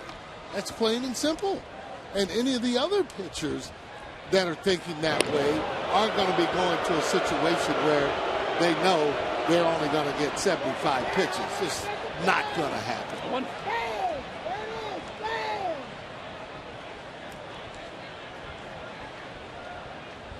One ball, 2 strikes, the count. Well, as we mentioned on the first game of the series, the reason that Jim Tracy's doing this is because the earned run average for the starters for the Rockies by a long shot was the worst in the league. Nelson makes a play on the shortstop side of the diamond, and then he throws out Penn. So 2 outs, 4-3 on the putout. Well, they got to have a lot more to contribute to those losses, you know, besides those pitchers. Just from looking at the way that they've been playing here in this particular series. The earned run average for the staff coming into last night's ball game was 5.38, which was 16th overall, 16th in the league. The starters was 6.31. I mean, that's not a very good ERA. So I guess he's figuring, you know what? Let's give it a try and see if the bullpen, which has thrown a lot of innings, can keep us in games. Carlos takes a breaking ball, and it's 1 ball and no strikes. Carlos's numbers with runners in scoring position. I guess they're going to give Francis a chance to finish at least this batter. Yeah, this is the situation I wanted to see, whether or not he was going to actually just go on out and take him out, especially where he's coming up first. And you know they go on and use a pinch hitter for him. A little spinner out towards second. So Francis, with 76 pitches, is through 5 innings. 4-3 on the putout. No runs, 1 hit, 1 man left. We've completed 5. We move to the 6th. It's still the Phils 1 and the Rockies nothing.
It like only he knows how. One of baseball's all-time most liked players is liking the way his bat is hitting the ball again. Jim has found his swing since returning from the DL, while the Phillies have found a need for his consistent production. Tommy's power ranks among the best who have ever played the game. It's still plenty active, and it's brought to you by Independence Blue Cross. Now more than ever, we're here for you every step of the way. Well, we saw Jim Thome last night in his first pinch hitting appearance since he was named the Independence Blue Cross Philly of the Week. Hit the ball right on the nose, but right at the first baseman, Todd Helton. Go to the top of the 6th inning, and Eric Young will pinch hit for Jeff Francis, who went 5 innings tonight, allowed 6 hits and 1 run. Chatting with Bob Apodaca, the pitching coach, the longtime pitching coach. Bob was the pitching coach when Clint Hurdle was the manager of the Rockies. Well, those pitching coaches seem to last a long time. Well, some of them, you're right. He's always been pretty good. Eric Young this year, a .246 hitter with no homers and 3 RBIs. It'll be Young, Fowler, and then Scudero, 9-1-2.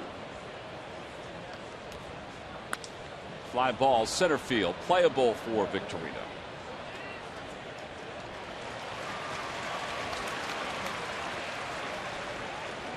And 1 away for Fowler. Little guys want to keep the ball out of the air. Too long of a swing. Needs to hit line drives. That's what you're being.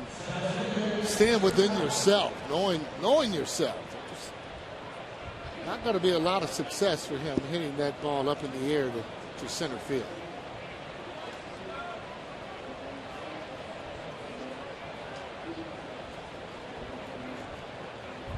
Fowler's 0 for 2.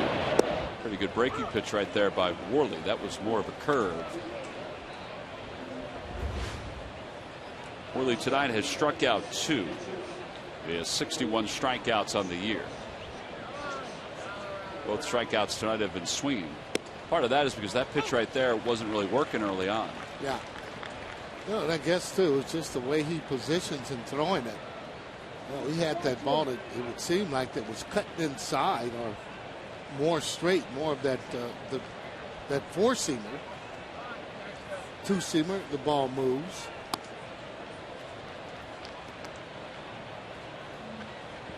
Looks like he's getting a little tired out there on that mound, and it is warm.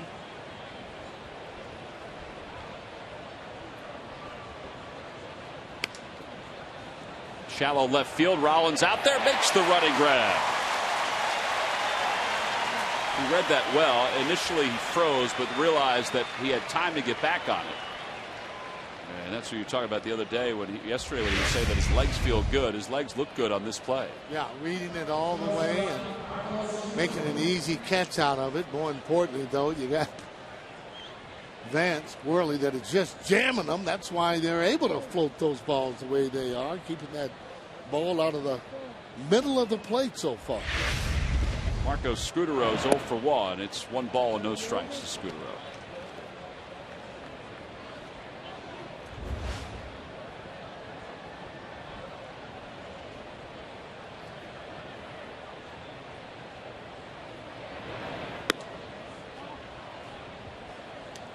Ottavino, now it's Josh Renicky. Ottavino sits down. Renicky is up.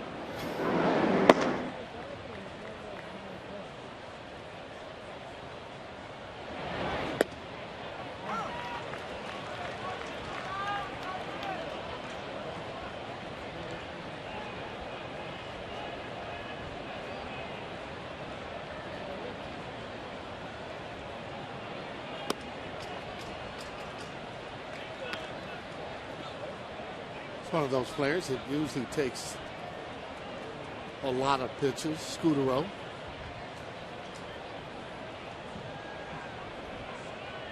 It's even a style that he had before he went to the Red Sox.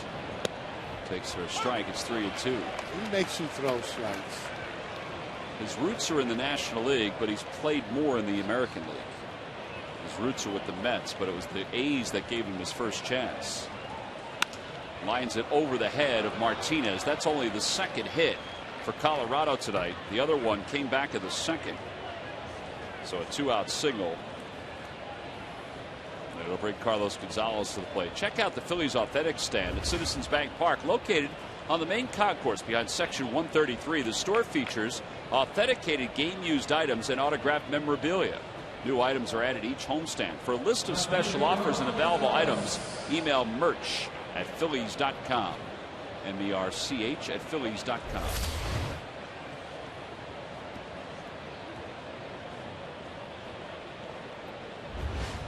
Carlos Gonzalez is grounded to short, and he's grounded into a fielder's choice. Caught stealing in the fourth to finish off the inning.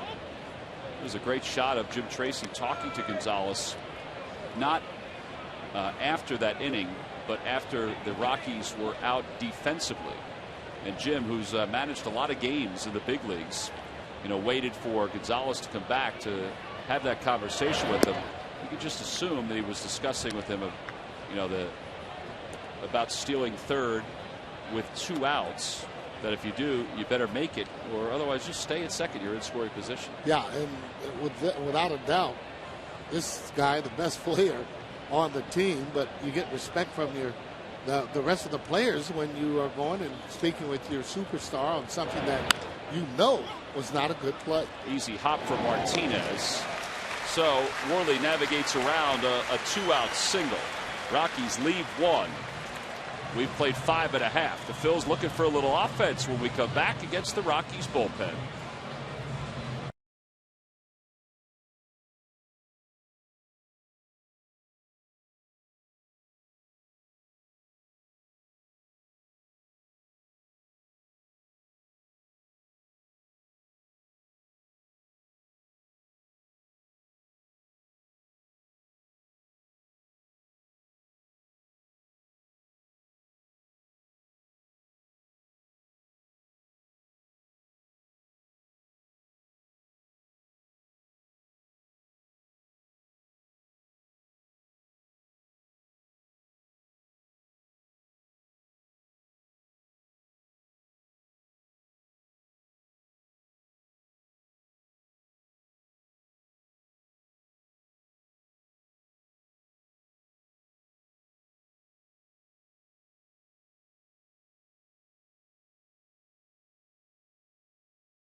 Learn more. Buy the Pennsylvania Lottery. Play the new instant game for the Pennsylvania Lottery. Black Tie. Must be 18 years or older to play. Please play responsibly. And buy Nissan's National 10 event. For a limited time, get bonus cash on Altima and Rogue. Visit ChooseNissan.com or your local dealer. Well, the first inning home run by Rollins is still the margin for the Phillies. We head to the bottom of the 6th. Josh Reddick. He's pitched well for the Rockies out of the pen. 32nd game. 1-0, a 2.85 earned run average. On in relief of Jeff Francis, who allowed a run on 6 hits and 5 innings of work. I mentioned the bullpen for the Rockies, and this goes along with what Jim Tracy's theory was. The relievers are first in the league in innings pitched. They're getting their work anyway. They're coming in early. And I guess this is a little later than what they would normally do on some occasions here in the 6th. It'll be Victorino, Polanco, and Mayberry. Victorino 1 for 2. Takes a strike. It's 0-1. Well, I guess so. When that bullpen gets tired, they're going to have to bring him in anyway. And that's the other thing. There's situations where you want that starter to pitch 8 or 9 innings to give your bullpen a rest. It's just not going to happen under this system. Well, Jim did say a couple days ago that Jeremy Guthrie being an extra guy in the pen, he's hoping will diffuse that a little bit. So they have an extra reliever because they're only using the 4 starters. Yeah. Good luck with that theory. Well, we'll follow it. It'll be interesting to see baseball-wise because, you know, we've heard different people try to change the way staffs are being utilized, like Nolan Ryan trying to increase the pitch count for certain pitchers. It hasn't been since the 70s that a major league team has used a 4-man rotation. Teams in Japan still use 4-man rotations. A lot of times there are Japanese pitchers that come to the States and, you know, the 5-man rotation, they're not always comfortable with it right away. It takes them time to get used to it. Yeah, well, the Japanese pitchers, though, they throw a lot more than they do here in the States. Between starts. Between starts, absolutely. You know, from long tossing and, I mean, just getting back out there and throwing. You know, rain delays, doesn't bother them. They get right back in there, start to throw. But, again, the way that you've been, the whole mindset, the way you've been taught, the way that you've trained. But I would think if they're going to do that system, they would do it from top to bottom. Yeah.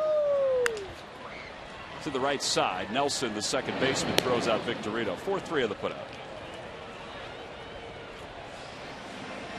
So 1 out. Placido Polanco's the hitter. Well, the Powerball is up to $60 million. The number will be drawn this Saturday. In fact, Wednesdays and Saturdays. The Mega Millions up to $55 million. That'll be drawn tomorrow, Tuesdays and Fridays. So good luck if you go to play. Polanco struck out. He's also lined to short. Got a little soft liner to short his last time up.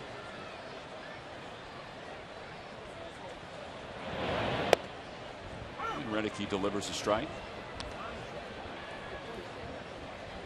Pretty good slider, starting that right at him. Breaking over on the inside part of that plate. Not a lot of baseball has been hit that hard tonight, except for Rollins' home run and maybe Pence's single. We mentioned during the outset, it looked in the first inning like the ball was going to be beat around. Hasn't been the case. Mayberry's got 2 hits, too. Got the double and the single. He's hit the ball pretty well. Yeah, you start to see the ball pretty good. Seeing it on those left-handers, though, again, the test is if you're going to be able to play every day, you got to be able to hit these right-handed pitchers and be able to stay in there. Now, we're not talking about just hits, but just being able to hit the ball hard consistently will get him in that lineup daily.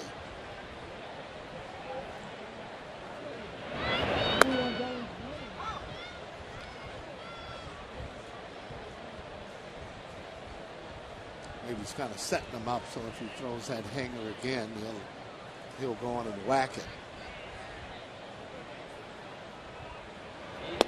Threw him the fastball. It's low, 1-1.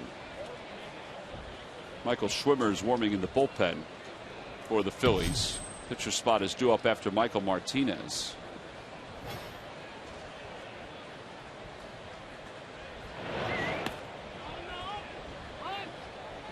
Brian Honora says he didn't go.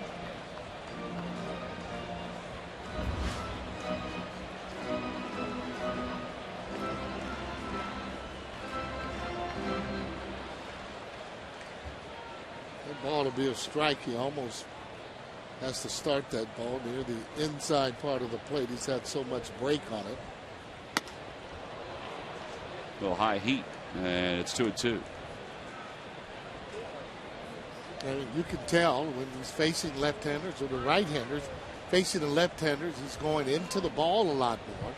On the right-handers, he's just coming off of the ball some, maybe running out of bat. Got to take that shoulder right toward the pitcher if you're going to have success. Diving stop by Scudero to his feet in time to get Mayberry. That was a good play. 1-2-3 go the Rockies. So Reddick retires the Phils in order. It's the second time tonight the Phillies have been set down 1-2-3. On to the 7th inning. Still only 1 run, 8 base hits.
Well, just as advertised, a real slugfest here tonight, this hot night. Well, not really. 1-0. Leadoff home run by Jimmy Rollins, and that's it. Jeff Francis did a really good job changing speeds, and Vance Worley pitches into the 7th inning, and you know he's gotten it done out there tonight. I don't think he's had his greatest command tonight, but typical Vance Worley, he just keeps battling. Yeah, I think the two-seamer hasn't been as consistent as it normally is. Michael Kadire leads it off, and it's 1 ball and 1 strike to him. I think he's just been missing all over the place, and you know he's been getting 2 strikes on hitters and then not able to put them away, but then he does get them out, and that's typical of Vance Worley because he never gives in. He really battles. Kadire takes a strike, and it's 1-2. Kadire tonight is hit a little dribbler in front of the plate, and also hit a little bloop out to shortstop that was caught by Jimmy Rollins. Here's the 1-2 pitch to him. Grounder softly hit left side. Polanco charges, took a nice hop, 1 away. These lucky fans are tonight's Citizens 7. They will each receive a prize pack courtesy of Citizens Bank. Citizens Bank with the most 7-day branches in the Philadelphia area. To find a branch near you, visit citizensbank.com.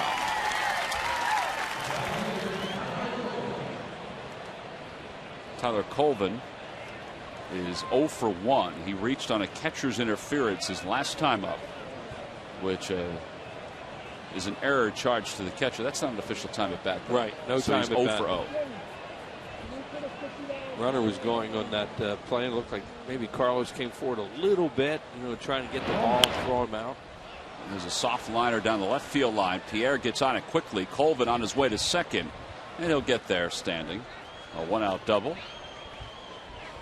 Only the 3rd hit tonight for the Rockies, and it's Colorado's first extra base hit. And once again, you look up and well, we're in the 7th inning at least, and he's over 100 pitches, so they're going to get the bullpen up. He makes a good pitch there. You give Colvin some credit because he fights it off, hits it off the end of the bat. Good play there by Juan Pierre to make sure he uses the wall correctly there and keep it to a double.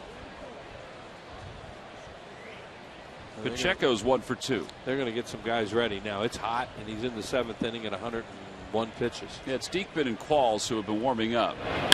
That ball's hit back towards shortstop. Colvin will go back to second, 2 outs.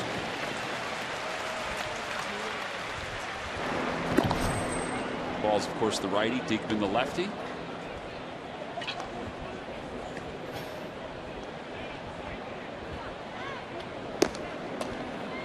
They have a left-hander warming up, Rex Brothers in the Rockies bullpen upstairs. That's because Worley's spot is due up in the bottom of the 7th. Yeah, they'll hit for him. And you're saying it could be Jim Thome. They want to make sure if it's Thome, they got a lefty ready for him.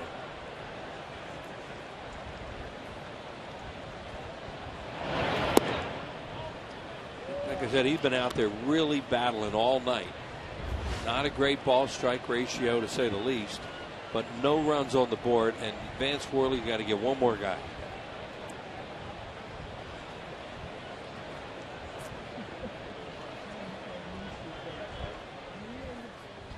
A little high, and it's 2-0. He's had good velocity on his fastball. That one was at 91 miles an hour. You know, he's pitching with that spur. Since coming off the DL, he's only allowed the 1 earned run in 19 2/3. Pitched very well against the Blue Jays. Right, didn't get him many runs, and one here tonight.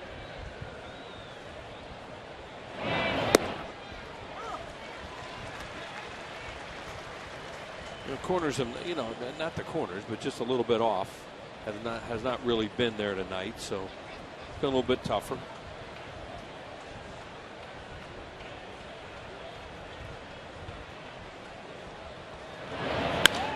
To left center field. Pierre on the run. He's not going to get there, and that one is gone.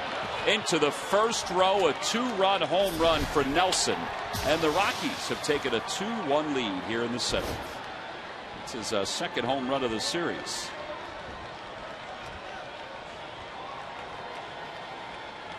Like we were saying in this inning, you could see he's out there just battling it tonight. Not real good command, but hadn't given up anything. Fell behind this hitter. Looked like a slider. Not a horrible pitch, you know, down and away, but that guy must be a low ball hitter because really hit that thing hard. You see Worley's reaction. He had to get one more guy, and that was it. That's the first home run he's allowed since coming off the disabled list. He had allowed 7 before he went on the DL. And Rosario fouls the first pitch back. It's 0-1. So the Phils will have 3 at-bats to come from behind. They're down by 1.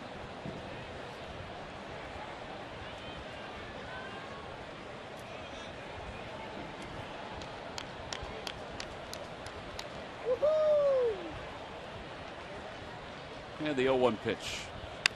Over to third, backing up on a Polanco. Has some time, long throw, right on target. But the Rockies take the lead on a 2-run home run by Chris Nelson. One of 2 extra base hits of the inning, given up by Worley. Time to stretch here at the ballpark.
Answer. All right, Wheels, here you go.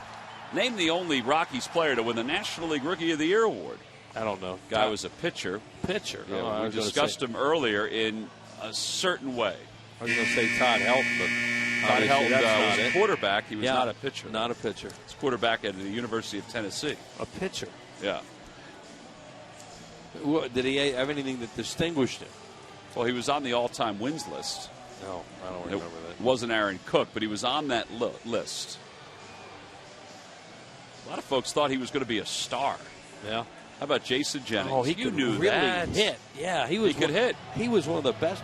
He's a great big guy, right?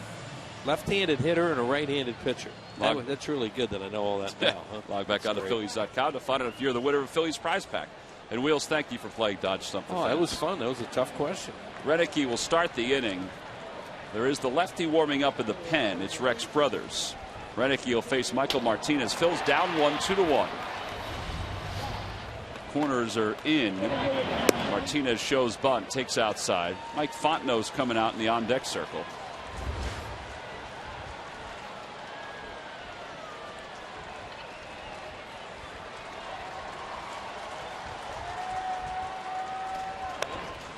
Over for strike 1, 1-1. Martinez has hit a little pop-up to the right side. That was with a runner at second and nobody out in the second inning. He struck out looking in the fourth. See Pacheco still in on the grass at third.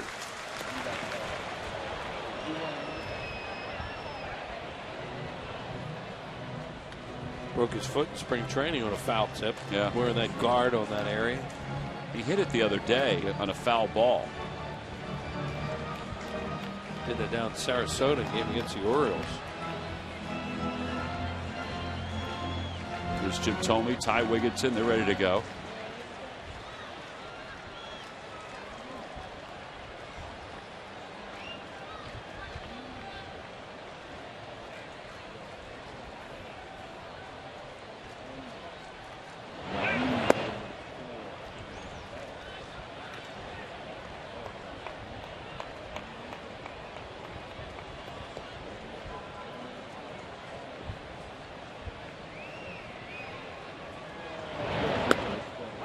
called. Strike 3. Threw him a cutter.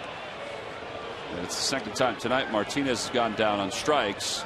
For Reddick, he's retired 4 in a row. Here comes Fontenot. Yeah, pretty good breaking ball there. Really froze him with it. The Atlanta Braves will be in Philadelphia Friday, July 6th, to begin a 3-game series. 2 night games and then the day game on Sunday the 8th at 1:35. Great summer baseball, great tickets available.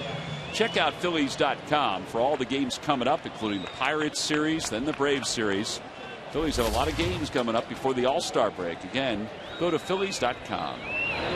Josh Reddick, one of those really serviceable relief pitchers who pitches a lot for them and a lot of innings. And now with this rotation they're going to go to, he'll really pile up some stuff. Has a heck of a bloodline too as far as the major leagues go, with his dad Gary Reddick and his uncle Gary, the manager of the Brewers. His uncle Ron is in his second year as the manager of the Brewers. And Gary Reddick, his father, big right-handed hitter. Remember him with Montreal. I think he played with Baltimore and other teams. Strong. Josh Reddick has been in the big leagues with 3 teams now. The Reds, the Blue Jays, and then last year when he appeared in 19 games for the Rockies. And by far, this is his best stretch, as Fontenot is behind 1-2. He'll be followed by Jimmy Rollins.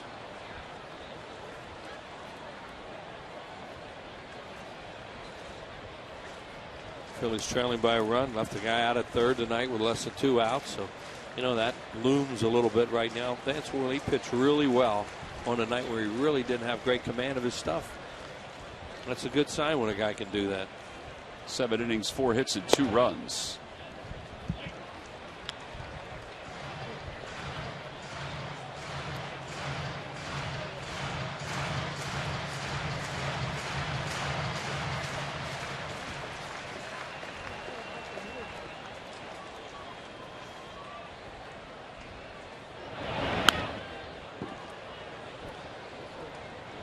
Remains 2-2. Marcy will find a young fan there for the baseball.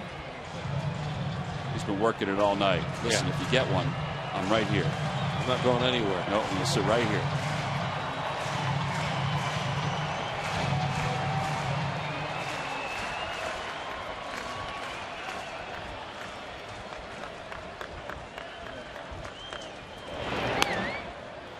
Fontenot's battling here. He's fighting off some pitches. They've cracked his bat on that last one.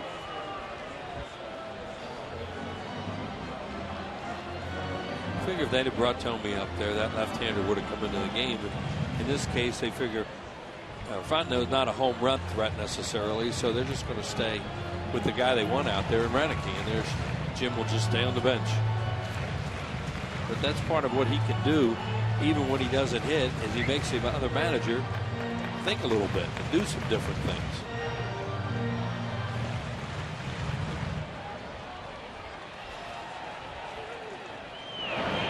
Outside, 3-2. Ottavino is back throwing with brothers in the pen for the Rockies.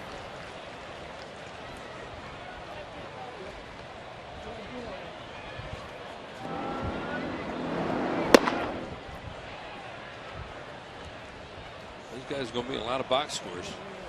Well, they were anyway. Yeah. And a liner to left field that'll drop for a hit. So Fontenot wins the battle. He gets a 1-out pinch hit single. That guy really gives a lot of very professional attacks. He is a tough out. And he comes up there right there. As you said, Tom, he won the battle. Fouled off a lot of pitches.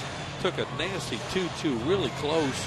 And then flares a base hit. Jimmy Rollins homered back in the first, and for that home run, and each one hit by a Phil's player this season, one tree will be planted by the Pennsylvania Horticultural Society as part of Home Runs for Trees, a partnership between the Phillies, PHS, and Aramark. Home Runs for Trees is a part of Plant 1 Million, a project to restore the region's tree coverage. For information, visit Phillies.com/red goes green. So Jim Tracy's going to do a double switch here. He went out to talk to Alfonso Marquez, the home plate umpire. DJ LeMahieu is going to come in, and he'll play, it looks like, second base. And Nelson, they'll move over to third base. This is an AT&T call to the bullpen here at Citizens Bank Park. The Phils down by 1. They have the tying run aboard with 1 out here in the 7th.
Don't just watch the game on TV. Get the total game experience with Comcast Sportsnet on TV and online. Get updated stats, scores from around the league, and news from our team of insiders. Check out In-Game Live now at csnphilly.com.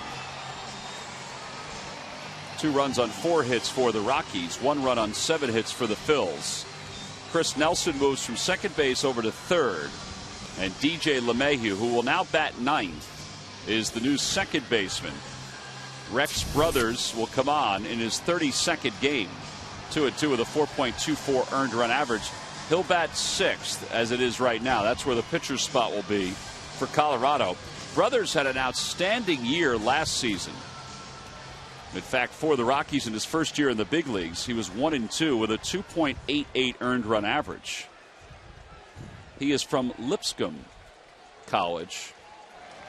He was a supplemental pick in the first round in 2009. The highest guy taken from that school since Bo McLaughlin. Remember Bo McLaughlin? Yeah. Was? Longtime pitching coach in the Expos organization, now with the Rockies. Well, he's on to face Jimmy Rollins with Fontenot at first.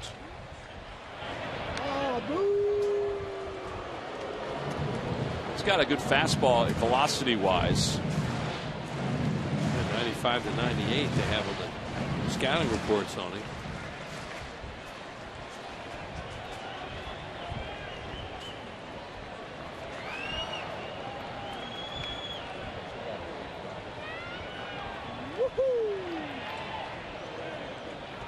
Outside, 1-0. Shading Jimmy a little bit towards right center. Fowler's pretty shallow in center, as you see right there. So's the right fielder, Coleman, and on the pull side, Gonzalez a little deeper.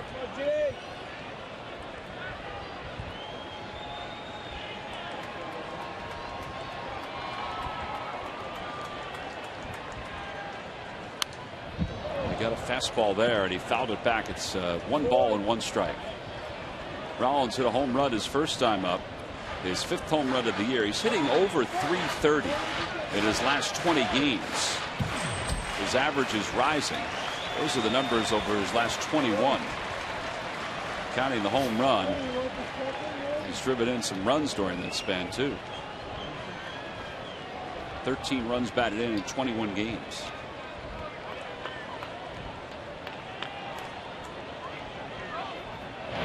Outside, 2-1.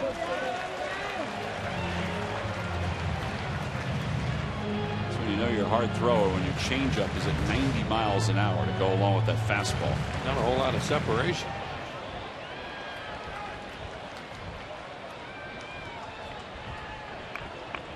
See what he's done with inherited runners. He has one in Fontenot at first.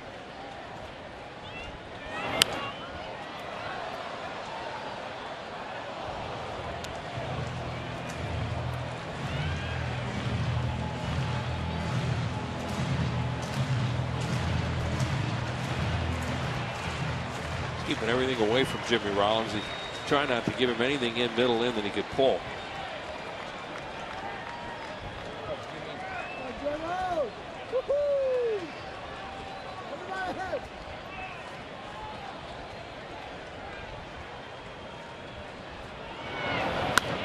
Jimmy fouls it away again. They may as well look out there.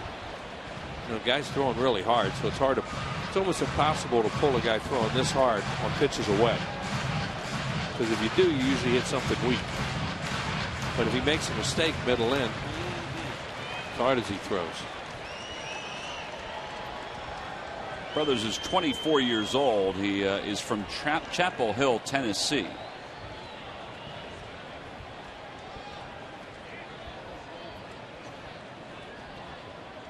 And here's the 2-2 pitch. Grounded towards shortstop. That could be two. Scudero flips to second for one. It's a 6-4-3 double play. So Brothers gets out of the 7th inning. He retires Rollins. We've completed 7 on to the 8th inning. Still a 1-run game with the Rockies on top.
We're for homes. Talk to us today about how we can help guide you to the loan that's right for you. By Chevrolet. See your local Chevy dealer or visit ChevyDealer.com.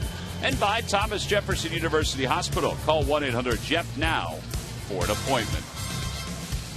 A capacity crowd, 43,805. The 238th consecutive sellout here at Citizens Bank Park. The Phillies have a first inning run, and that's it. They're down 2-1 as we go to the 8th. Chad Qualls is the new pitcher. Qualls on for Vance Worley, who allowed 2 runs over 7 innings of work. Qualls 1-1, a 4.23 earned run average. 19 strikeouts in 27 2/3. And he'll face LeMahieu, Fowler, and Marcos Scudero.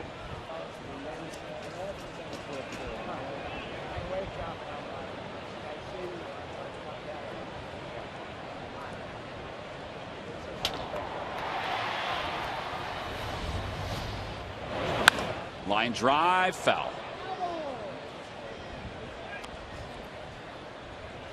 Brian Honora, well, he was moving pretty quick over there. He's trying to get out of the way of that one and then hopefully turn around and see what happened. Wheels, a little old school tonight. Really? It's like a little song and dance routine coming up.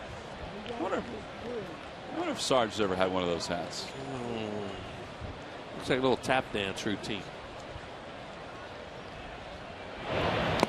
Fanatics already had the dance on the dugout. He had some tap dancers here the other night. An Irish Heritage Night.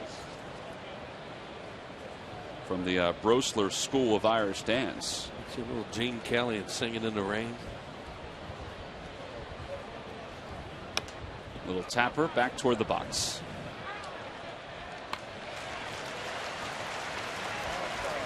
Time now for the Coors Light freeze cam, excuse me, and we honor Jimmy Rollins visiting Washington, D.C. today with Vice President Joe Biden, President Obama doing a PSA, getting a chance to speak in front of some reporters, and then get himself back here to Philadelphia to hit a leadoff home run and make a pretty good play out at shortstop.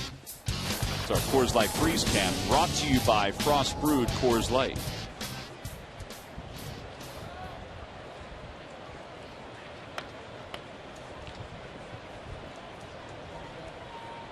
Fowler's 0 for 3. Grounds it back to the box off the glove of Qualls, picked up by Rollins, and he couldn't get a grip on it. I think he would have had him too. He'll scored an infield hit.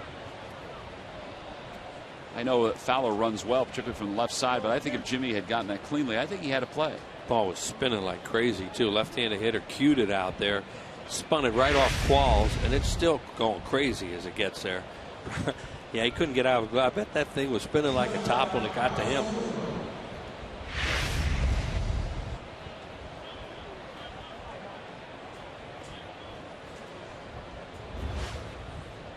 That'll bring Scudero to the plate. He singled in the 6th, walked in the 4th, flied out in the 1st. Fowler 7 for 8 in steals. Yeah, they need to pay attention to him over there because they may turn him loose. Last night when he was on first, he just had a one-way lead off Bastardo. Kept going back. Looks like he's a little more confident right now. Yeah. And he broke out on his lead that time and read what was going on as opposed to heading back the way he did in last night's game. Scudero's taking a long look down at Rich Dower in the third base coach's box. Yeah, it's a great hit and run count if they want to try it. Scudero handles the bat really well. They're pinching up the middle, big hole on the right side. And a successful one tonight with Pacheco. Yeah, back in the 2nd inning.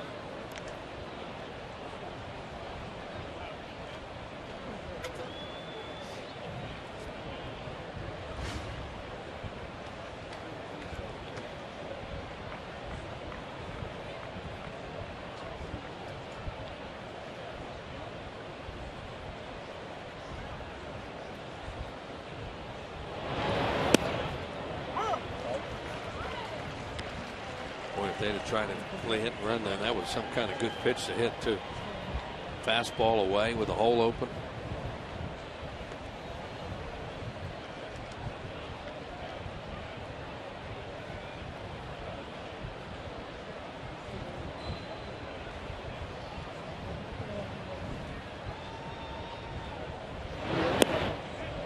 Two and one the count to Scudero. Scudero is going to be playing shortstop on a near everyday basis for the Rockies for at least the next 7 or 8 weeks. Murph talked about it before that Troy Tulowitzki had surgery to repair a sports hernia here in Philadelphia. Dr. William Myers, who's done a number of those surgeries, we've heard his name time and time again, performed the surgery today. Runner goes, pitch is hit through the hole on the right side, so they do play hit and run successfully for the 2nd time tonight. Yeah, well, they didn't do it on 1-0, but they did it on 2-1. Another great hit and run count, and executed perfectly there by Scudero. Just dragged the bat through the zone. Nice job. Well, that's going to be it for Chad Qualls. In fact, the Phillies may make a double switch here. Nope, he's not going out toward the umpire. See right there, he tried to do that. Obviously a hit and run, but Scudero very good at handling the bat. He was trying to hit that hole on the right side, and he did it.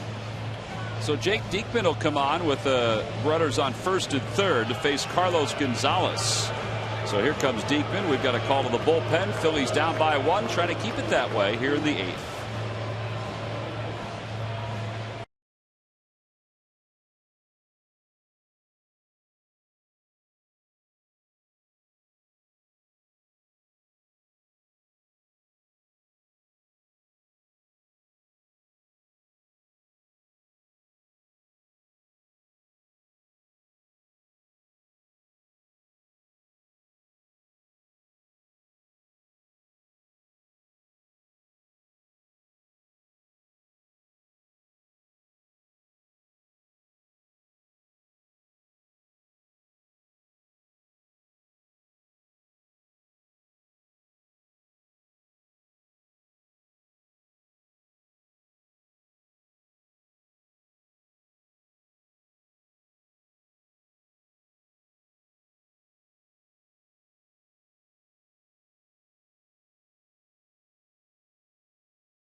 consecutive night, not only by their bullpen, but also by their offense. First, it's the bullpen, though. Jake Diekman in a 2-1 game is on with runners on first and third.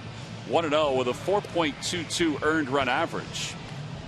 16 strikeouts in 10 2/3. He's on to face Carlos Gonzalez, who's the best hitter for the Colorado Rockies. Gonzalez, a .305 hitter against left-handers. We talked about it last night. He doesn't give any ground. At least he doesn't seem to. Yeah, we'll see right now, because this is a kind of left-hander that makes most left-handed hitters give some ground, and the Phillies desperately and Diekman need a strikeout here. Last night, Gonzalez got a hit against Antonio Bastardo when Bastardo was brought into the ball game, but the Rockies didn't score in that inning, even though they had a couple base runners. Hit a high breaking ball last night off Bastardo. Hitless in 3 at bats tonight. You've got Fowler over at third and Scudero at first.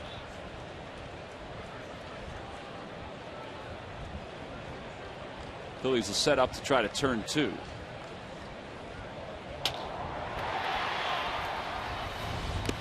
And a tip into the glove of Ruiz, 0-1.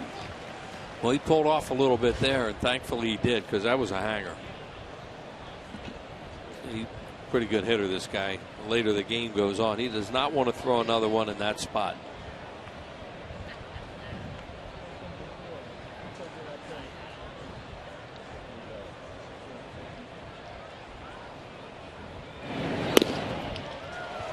To the count. Down and in fastball. And here's where you can show him, just kind of like Bastardo last night, you can show him one to strike out of your hand that's a ball when he swings at it, hopefully, and turns into a strike. He's very defensive right now with 2 strikes on him, this kind of left-hander. See where Ruiz sets up. He'll go outside, and nice play by Carlos. Now Scudero's going to second. The throw to second, not in time. Nice job to block that ball, not let it get past him, but it's scooted far enough to allow Scudero to go to second. Yeah, it was good base running. Didn't go that far away, and Scudero read it. He's doing a heck of a job in this inning as Scudero, as far as the hit and run, and now he reads this. Watch how far it gets away from Carlos Ruiz. You know, and when you're at first base and the ball goes back that way and there's a left-handed hitter, you can really be blocked and not read it well. He did read it. He saw it perfect. And Carlos, that split second looking up to see if he was going, may have cost him. The infield is now in. 1-2 the count to Gonzalez. Hit towards shortstop. They've got to play at the plate. Fowler's coming home, so is the throw, and he is out at the plate. Ruiz hung on to the ball. Going on contact was Fowler. And there are 2 outs. Yeah, Gonzalez hit it right on the nose, but as Tom said, they're going on contact there, and hard right at Jimmy Rollins. And when you go on contact, the ball's hit right at somebody, normally you're going to be out at the plate, but you gamble that the ball isn't hit right at him. It was. Carlos Ruiz has plenty of time to get ready for him, and he comes in high and he tags him high. Got him up toward the jaw. Well, you know, he's coming after him a little bit up high, and Carlos said, "You're not getting to me. I'm ready for you." One more batter to go. That's Michael Kadire, who's hitless in 3 at bats. First and second, 2 outs here in the 8th, and a 2-1 Rockies lead. 0-1 the count. Fastball was up a little bit, but it had enough giddy up on it. Kadire was a little late on it.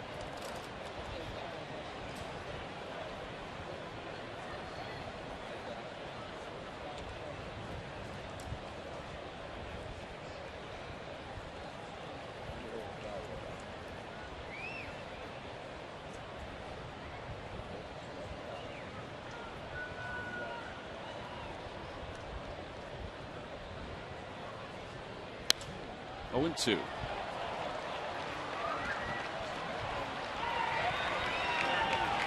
Now Bastardo got him last night with a breaking ball in the dirt with 2 strikes, so we'll see.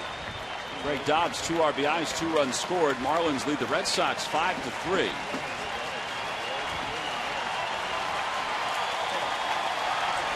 Zambrano against Daisuke there tonight. The 0-2 pitch to Kadire. In the dirt, blocked by Ruiz. 1-2.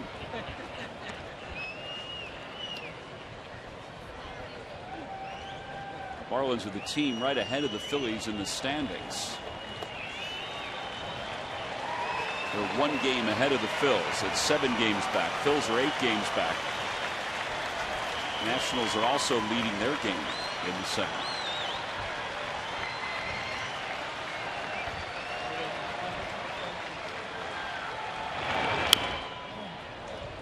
Try the slider again. It remains 1-2.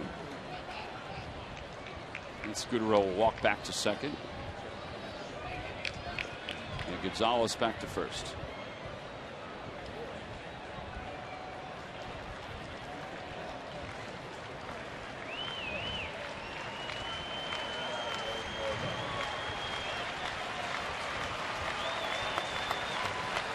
Got him. Threw him a slider, and it was a beauty. Nice job by Jake Diekman. He got the fielder's choice to get the runner at the plate, and then the strikeout to finish up the 8th. Rollins threw a strike to Ruiz, who hung on, and Dexter Fowler was a dead duck, keeping this ball game at a 1-run game.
Tampa Bay Rays at 4:05.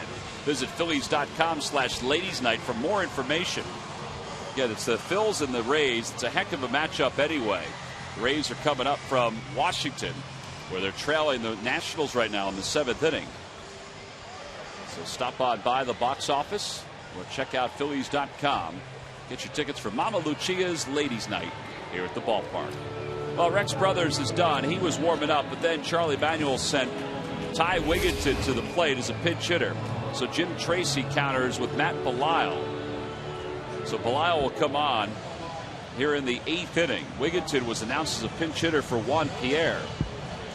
Belisle is the setup guy for Colorado. This sets up for Rafael Betancourt.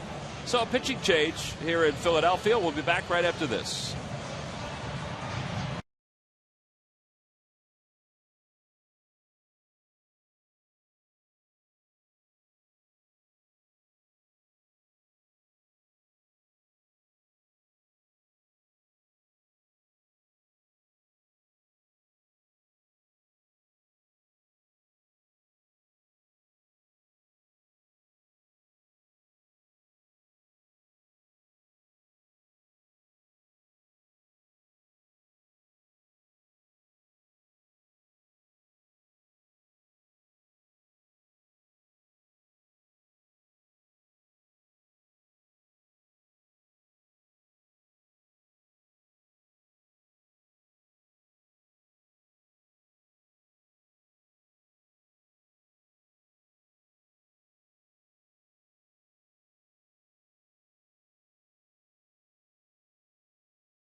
The 8th inning. Rockies on top 2-1.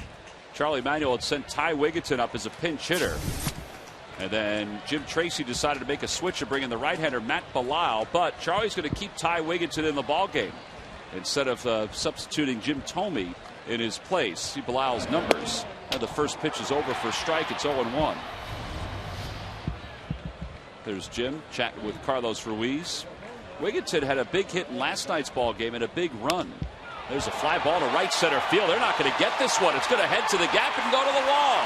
It's a one hop off the top of the wall. Fans did not interfere with it. Wigginton will stop at second. A leadoff double.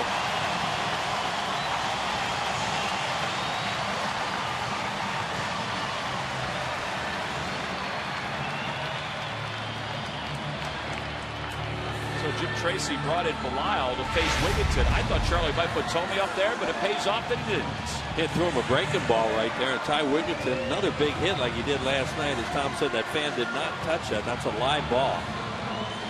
The Wigginton, right here, it bounces up. You see the guy reaches down a little bit, but doesn't touch it. But he still stopped at second base. You know, not a real fast runner. Some guys would have had a triple out of that. But hey, leadoff double, nice. So he's in scoring position with nobody out. Here's Hunter Pence, the 3-hitter. By the way, last night we were mentioning how Wigginton was running on the pitch. I talked to him a little bit today.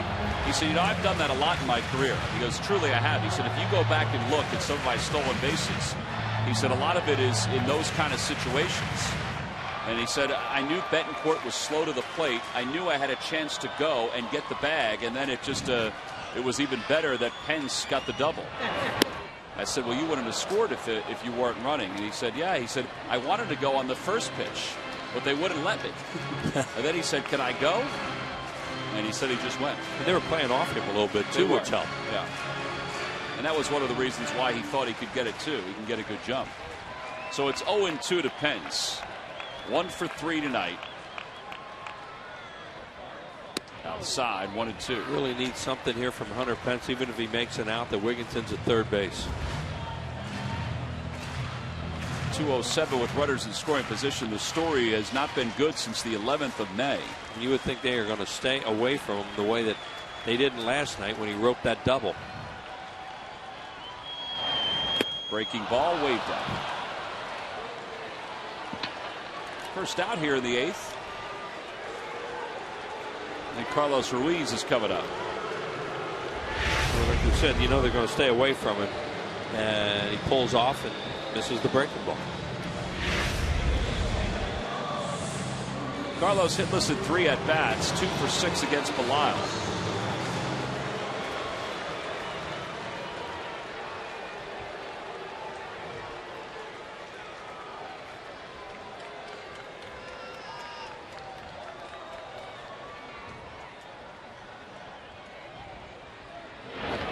He takes a curve for strike, 0-1. He's throwing a lot of breaking balls. Wigginton hurt him with one to right center, but he got the big out on the strikeout and strike one on the breaking ball there. He throws a curveball, not a slider.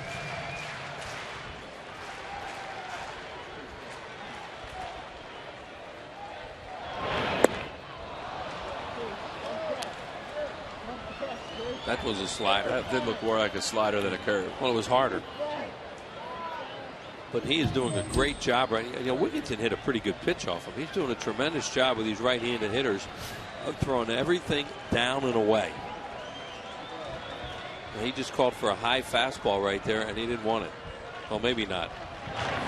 Curve ball hits a center field. Fowler on the run. He's going to get back there. Wigginton will get to third. 2 outs. There'll be a runner at third. And the hitter is Victorino. He needed that fly ball. He needed that an out before that. But at least they have him to third base, and now you never know. Jeff Francis started this ball game for Jim Tracy. He went 5 innings, did well. He allowed just a run on 6 hits. Then, as been the case during the series, he went to the bullpen early, and this bullpen has done a heck of a job. Josh Renicky, an inning and a third scoreless. Then Rex Brothers, 2/3. And here's Belisle. He's got the game where he wants it to, Jim Tracy, just like last night with his setup guy here, and then Betancourt in the 9th. Yeah, it all worked till 2 outs in the 9th. Phillies have been having so much trouble with teams' bullpens. Victorino hits the first pitch foul on the left field line. It'll be over the tarp and out of play.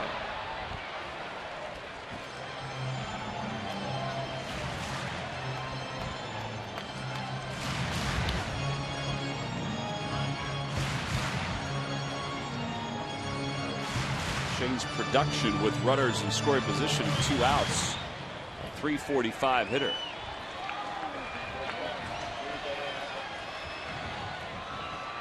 And the third baseman way up, Nelson. Part of that is because of the threat of a bunt, which Victorino did last night. I asked him about that today. I said, you don't normally see a number 5 hitter bunt. And he said, well, I was trying to get on. I said, does Charlie say anything to you after that? He said, no. He goes, Charlie has always told us, no matter where we bat, to be who we are.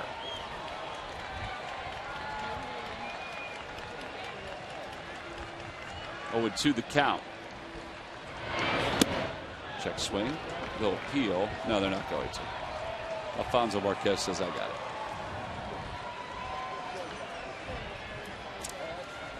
Playing him a little bit to left center. Way off the line with the right fielder.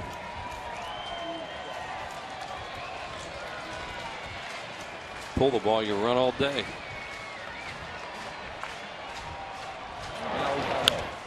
And a looper left side. Playable for Scudero. And that'll do it for the inning. So the Phillies do get the leadoff double. And Wigginton is left over at third. We've completed 8. We've moved to the 9th inning. It's the Rockies 2, the Phils 1.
Sportsnet for a complete recap and highlights of this ball game. Ricky Metallico will be along to offer his insight and analysis. Watch Phillies postgame live, presented by Pure Auto Insurance. Coming up right after the ball game.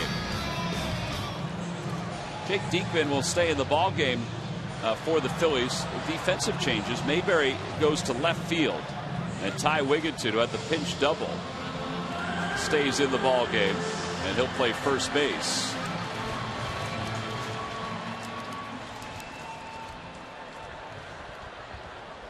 Diekman got 2 outs in the 8th.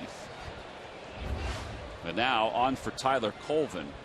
At least to start. Todd Helton's come out of the on-deck circle because the pitcher spot is due up next for the Rockies. The Phillies have Schwimmer warming up if they need him. First pitch, sounded like he shattered his bat. And Rollins is there with Polanco, and the catch is made by Polanco. Yeah, they have Betancourt up. They want to get him back in the game tonight after what happened last night. Phillies want to keep this to 1. There he is.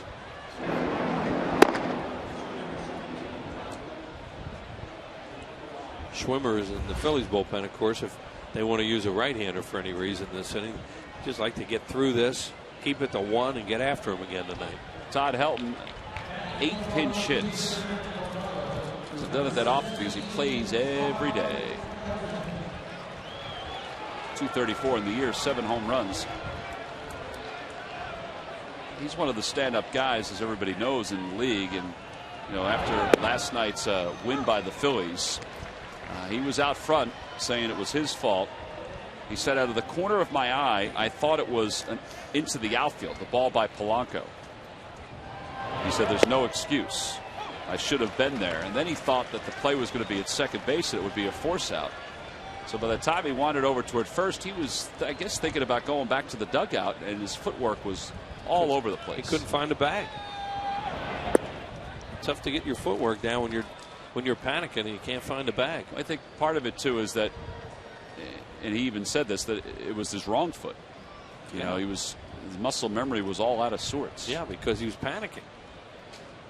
Even a veteran player can panic in a spot like that because his head's saying, oh no, what am I doing? 2 balls and 2 strikes the count to Helton. All that's said and done, he'll be at first base in the bottom of the 9th inning. Be very surprised if he isn't. How about he had 6 assists last night? Not putouts, assists. Well, he's really good. I mean, that was a freak thing last night. Outside, 3-2.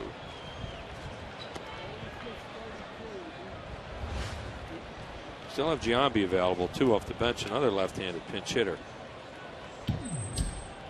With Nelson on deck, who's the reason the Rockies have the 2-1 lead. Here's Giambi.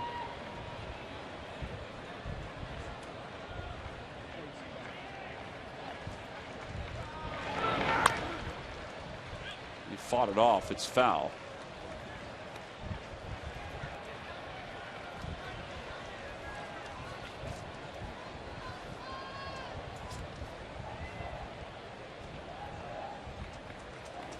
These guys are headed to Houston to see Roy Oswalt tomorrow night, huh? Texas or Houston? The Rockies. Yeah, they're going to Texas. Texas, I mean. Arlington, I yeah, should say. to see Roy Oswalt come back to the major leagues.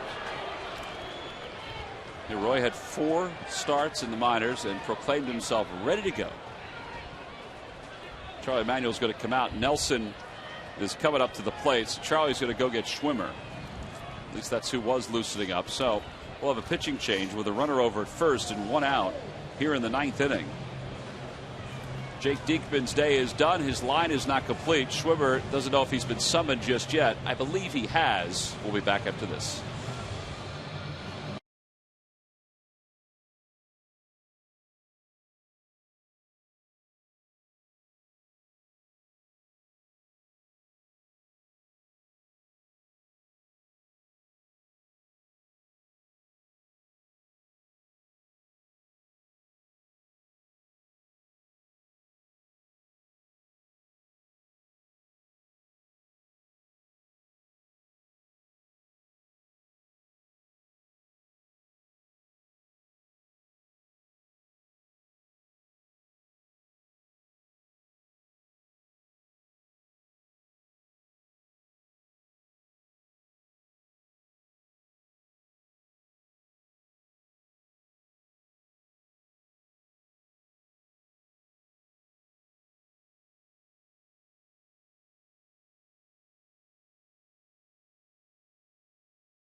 Out here at the top of the 9th inning. Phillies down 2-1. Schwimmer trying to keep it at a 1-run game. 0-1, a 4.73 ERA. Vance Worley started. He went 7. Then Jake Diekman came in. Diekman got the last 2 outs. Qualls came in. He got the first out and then a couple base runners in the 8th. Then Diekman got the last 2 outs in the 8th. The first out here in the 9th, but then walked Todd Helton. See what the Phillies are going through right now with these young kids here at the end of the game in these big spots. Diekman did it last inning, got a little bit of trouble this inning with a walk, and now you're putting it on another young player, and it's a good way to learn.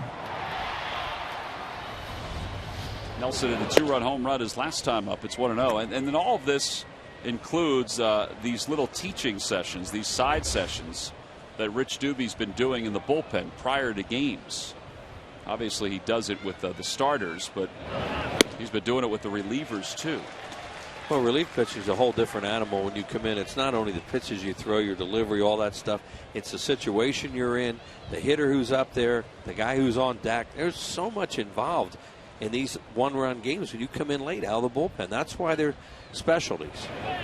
That's why you pay a lot of money to veteran guys that do these jobs.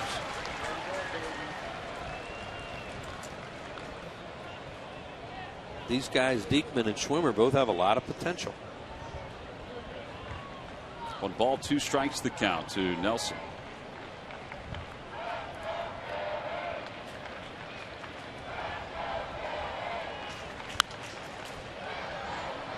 For the upper deck, and look at it. The gentleman with a glove took the bounce off the upper deck, off the Hall of Fame club floor, and then right into his glove.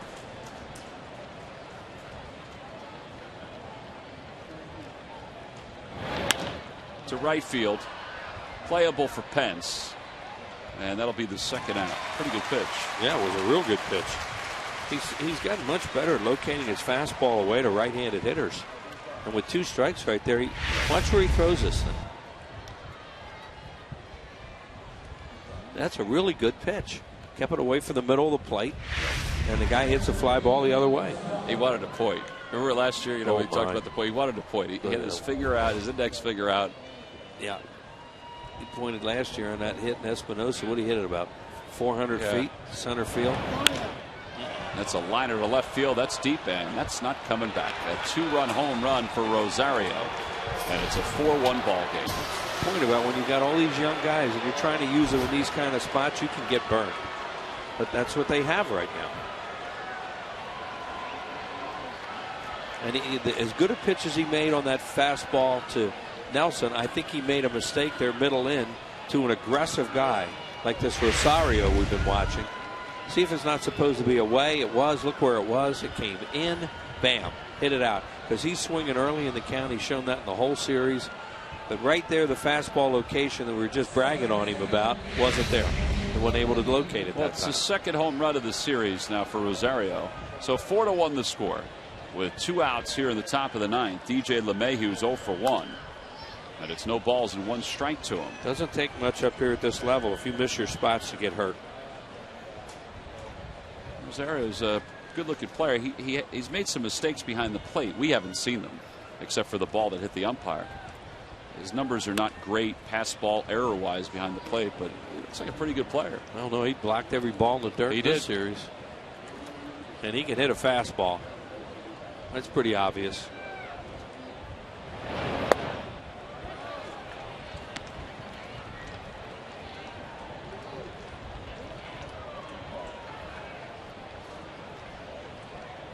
Phillies trying to sweep a 3-game series for the first time this year.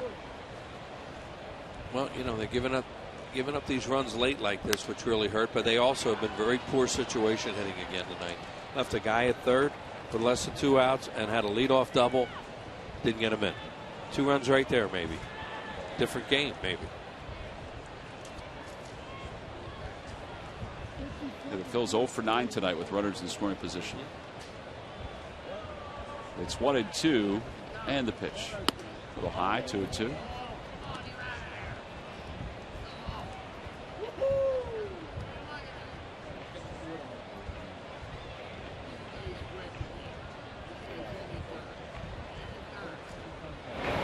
Got him.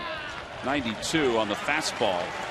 Strikeout for Schwimmer, but the 2-run home run makes this a 3-run game. Rosario gives the Rockies a little insurance as we go to the bottom of the 9th inning.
last night. They scored 2 runs in the bottom of the 9th inning to do that. Now they need 3 to tie, 4 to win.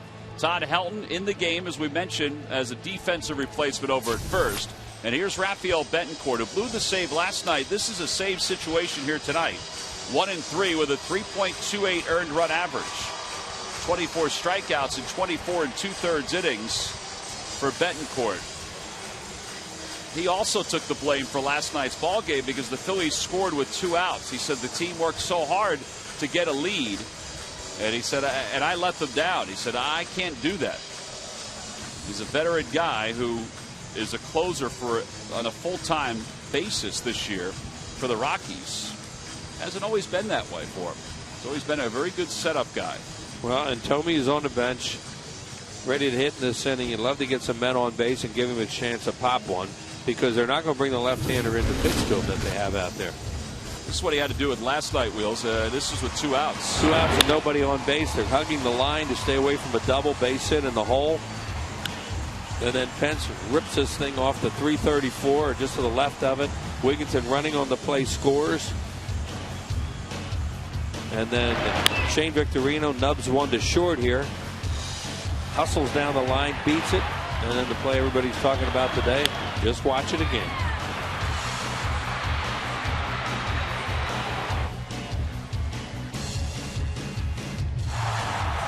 A celebration for the Phils as they win it in the bottom of the 9th inning. Their final at bat, it was their second walk-off win, and it was their first in the 9th.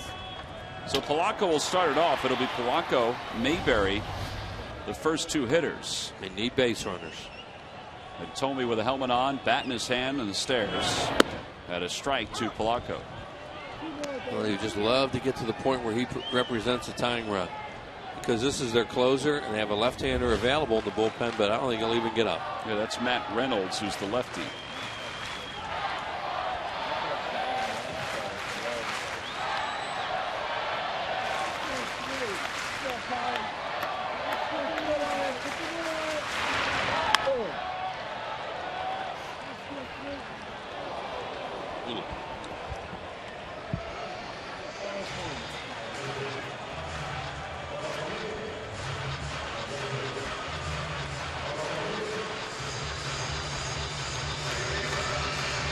To the count to Polanco. 0 for 3. 2 for 9 in the series.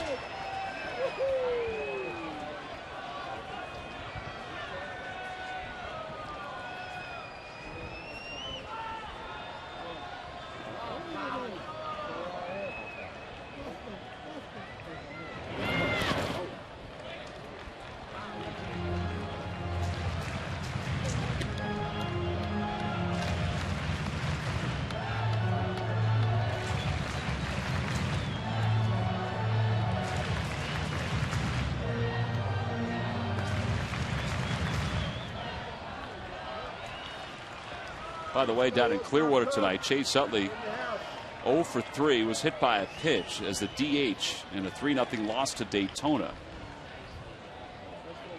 If all goes according to plan, he should be at second base tomorrow for the Threshers. And I guess they're hoping to get him into back-to-back games at second base at some point, whether that's this weekend or not.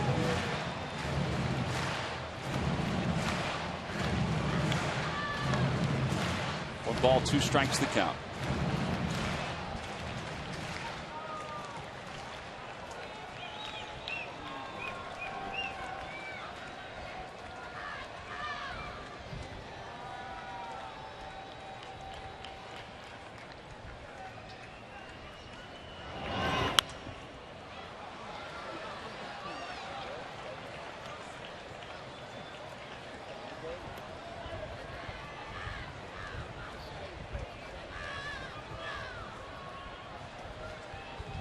Interesting to see what the Rockies do with Betancourt as they get closer to the trade deadline, because there may be some teams that will inquire about his services as a setup guy or even a closer. I think as a setup guy more than a closer. Right. Just because he's done it before.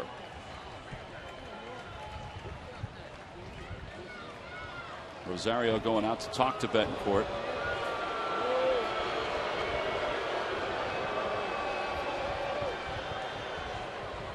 Remember when the Red Sox had him in their system, Betancourt, how high they were on him, that he would one day be a big-time major league relief pitcher. Well, he's always been a big arm guy. He's actually, he looks really slow out there, and he is, but he's actually faster than he used to be. I remember Phillies were playing at Indians one night, and he was unbelievable how slow he was.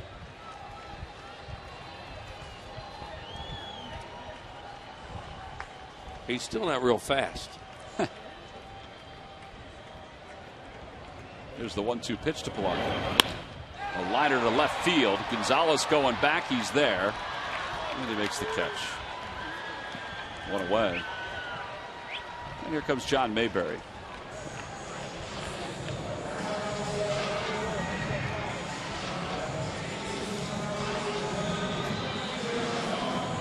Mayberry's 2 for 3. Doubled his first time up. Singled his second time to the plate. And they grounded out to shortstop to finish off the 6th. Jim Thome's out in the on-deck circle.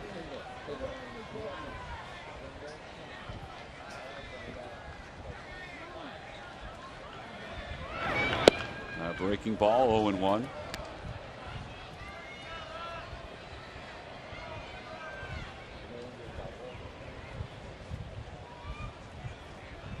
Like a lot of Latin players, when Betancourt came over to the States, he did not really have a grasp of the English language when he was with the Red Sox early on. But he's a good guy to talk to. As you said, he's been around for a long time now.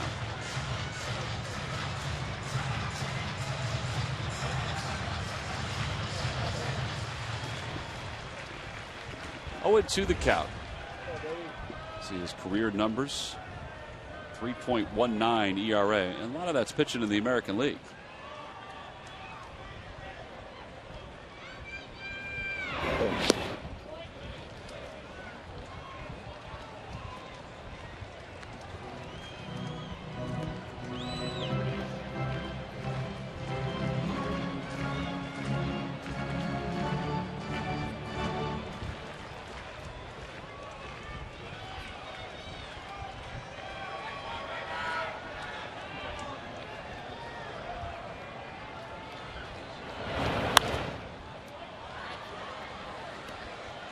Mayberry can get on. They'll probably bring Luna up then to hit for Martinez and then save Thome. Yeah, Luna's on the top step of the dugout. There's Hector. Yeah, because they would love to get Thome up there with 2 men on base, and Mayberry could get it started, and then they would bring Luna up, I would think.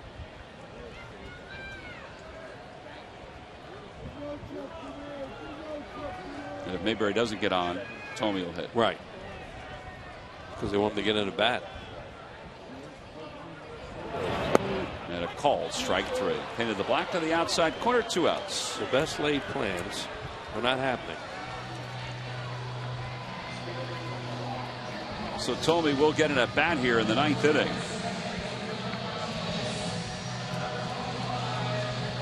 And Luna's out on deck.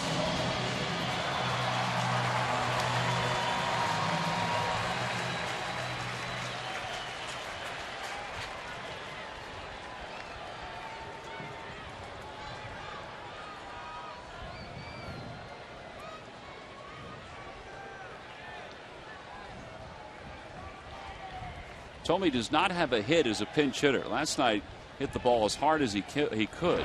Did not have anything to show for it. They start him off with a breaking pitch, and it's 0-1. He smoked one at Todd Helton last night.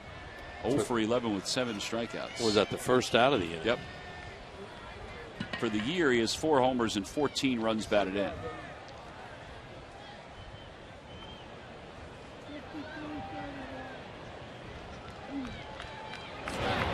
Outside, 1-1.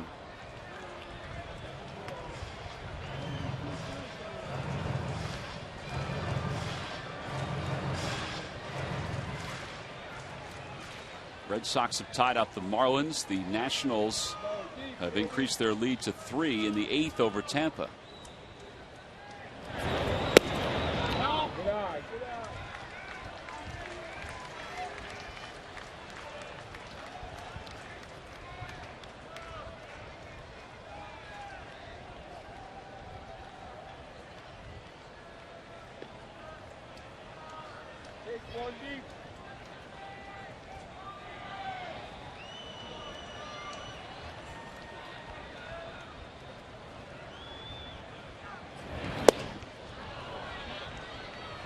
Thought he was going to get something inside there, and it's 2-2.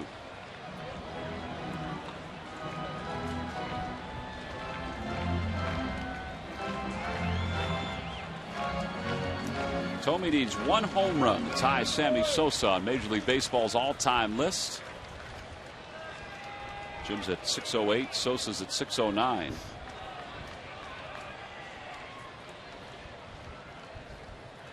The 2-2 pitch. Swing and a miss. He got him. So that's the ball game, and the Phils have to settle for winning 2 of 3 against the Colorado Rockies because the Rockies win it tonight by a final score of 4-1. Their starter went 5 solid innings, and then it was up to the bullpen, and the bullpen did its job. They used a handful of different relievers, in fact 4 in all, and they also rode the bats of some of their youngsters, including Chris Nelson, who had a 2-run home run. He is our Chevrolet player of the game. That home run proved to be the difference. It was his 5th of the year, his 2nd one of the series. It gave the Rockies the 2-1 lead, and then Rollins Rosario iced it with a 2-run home run of his own in the top of the 9th inning. That made it 4-1, and that's the way the game finished off. And here are WB Mason deliveries of the game, which we just alluded to. Yeah, here are those 2 home runs. A breaking ball there from Vance Worley. Not a really terrible pitch, but he did a really good job of going down and getting it, hitting it out of the ballpark. That gave a 2-1 lead. Then in the 8th inning, this was a killer right here. Rollins Rosario, that pitch was supposed to be away. It tailed right back in his happy zone, lined a 2-run home run out, and that gave the extra runs that made it a little bit easier. So the Rockies salvaged this series. They had been 1-12 in their last 13. They pick up the victory, 4-1 the final score. We'll be back to wrap it up right after this.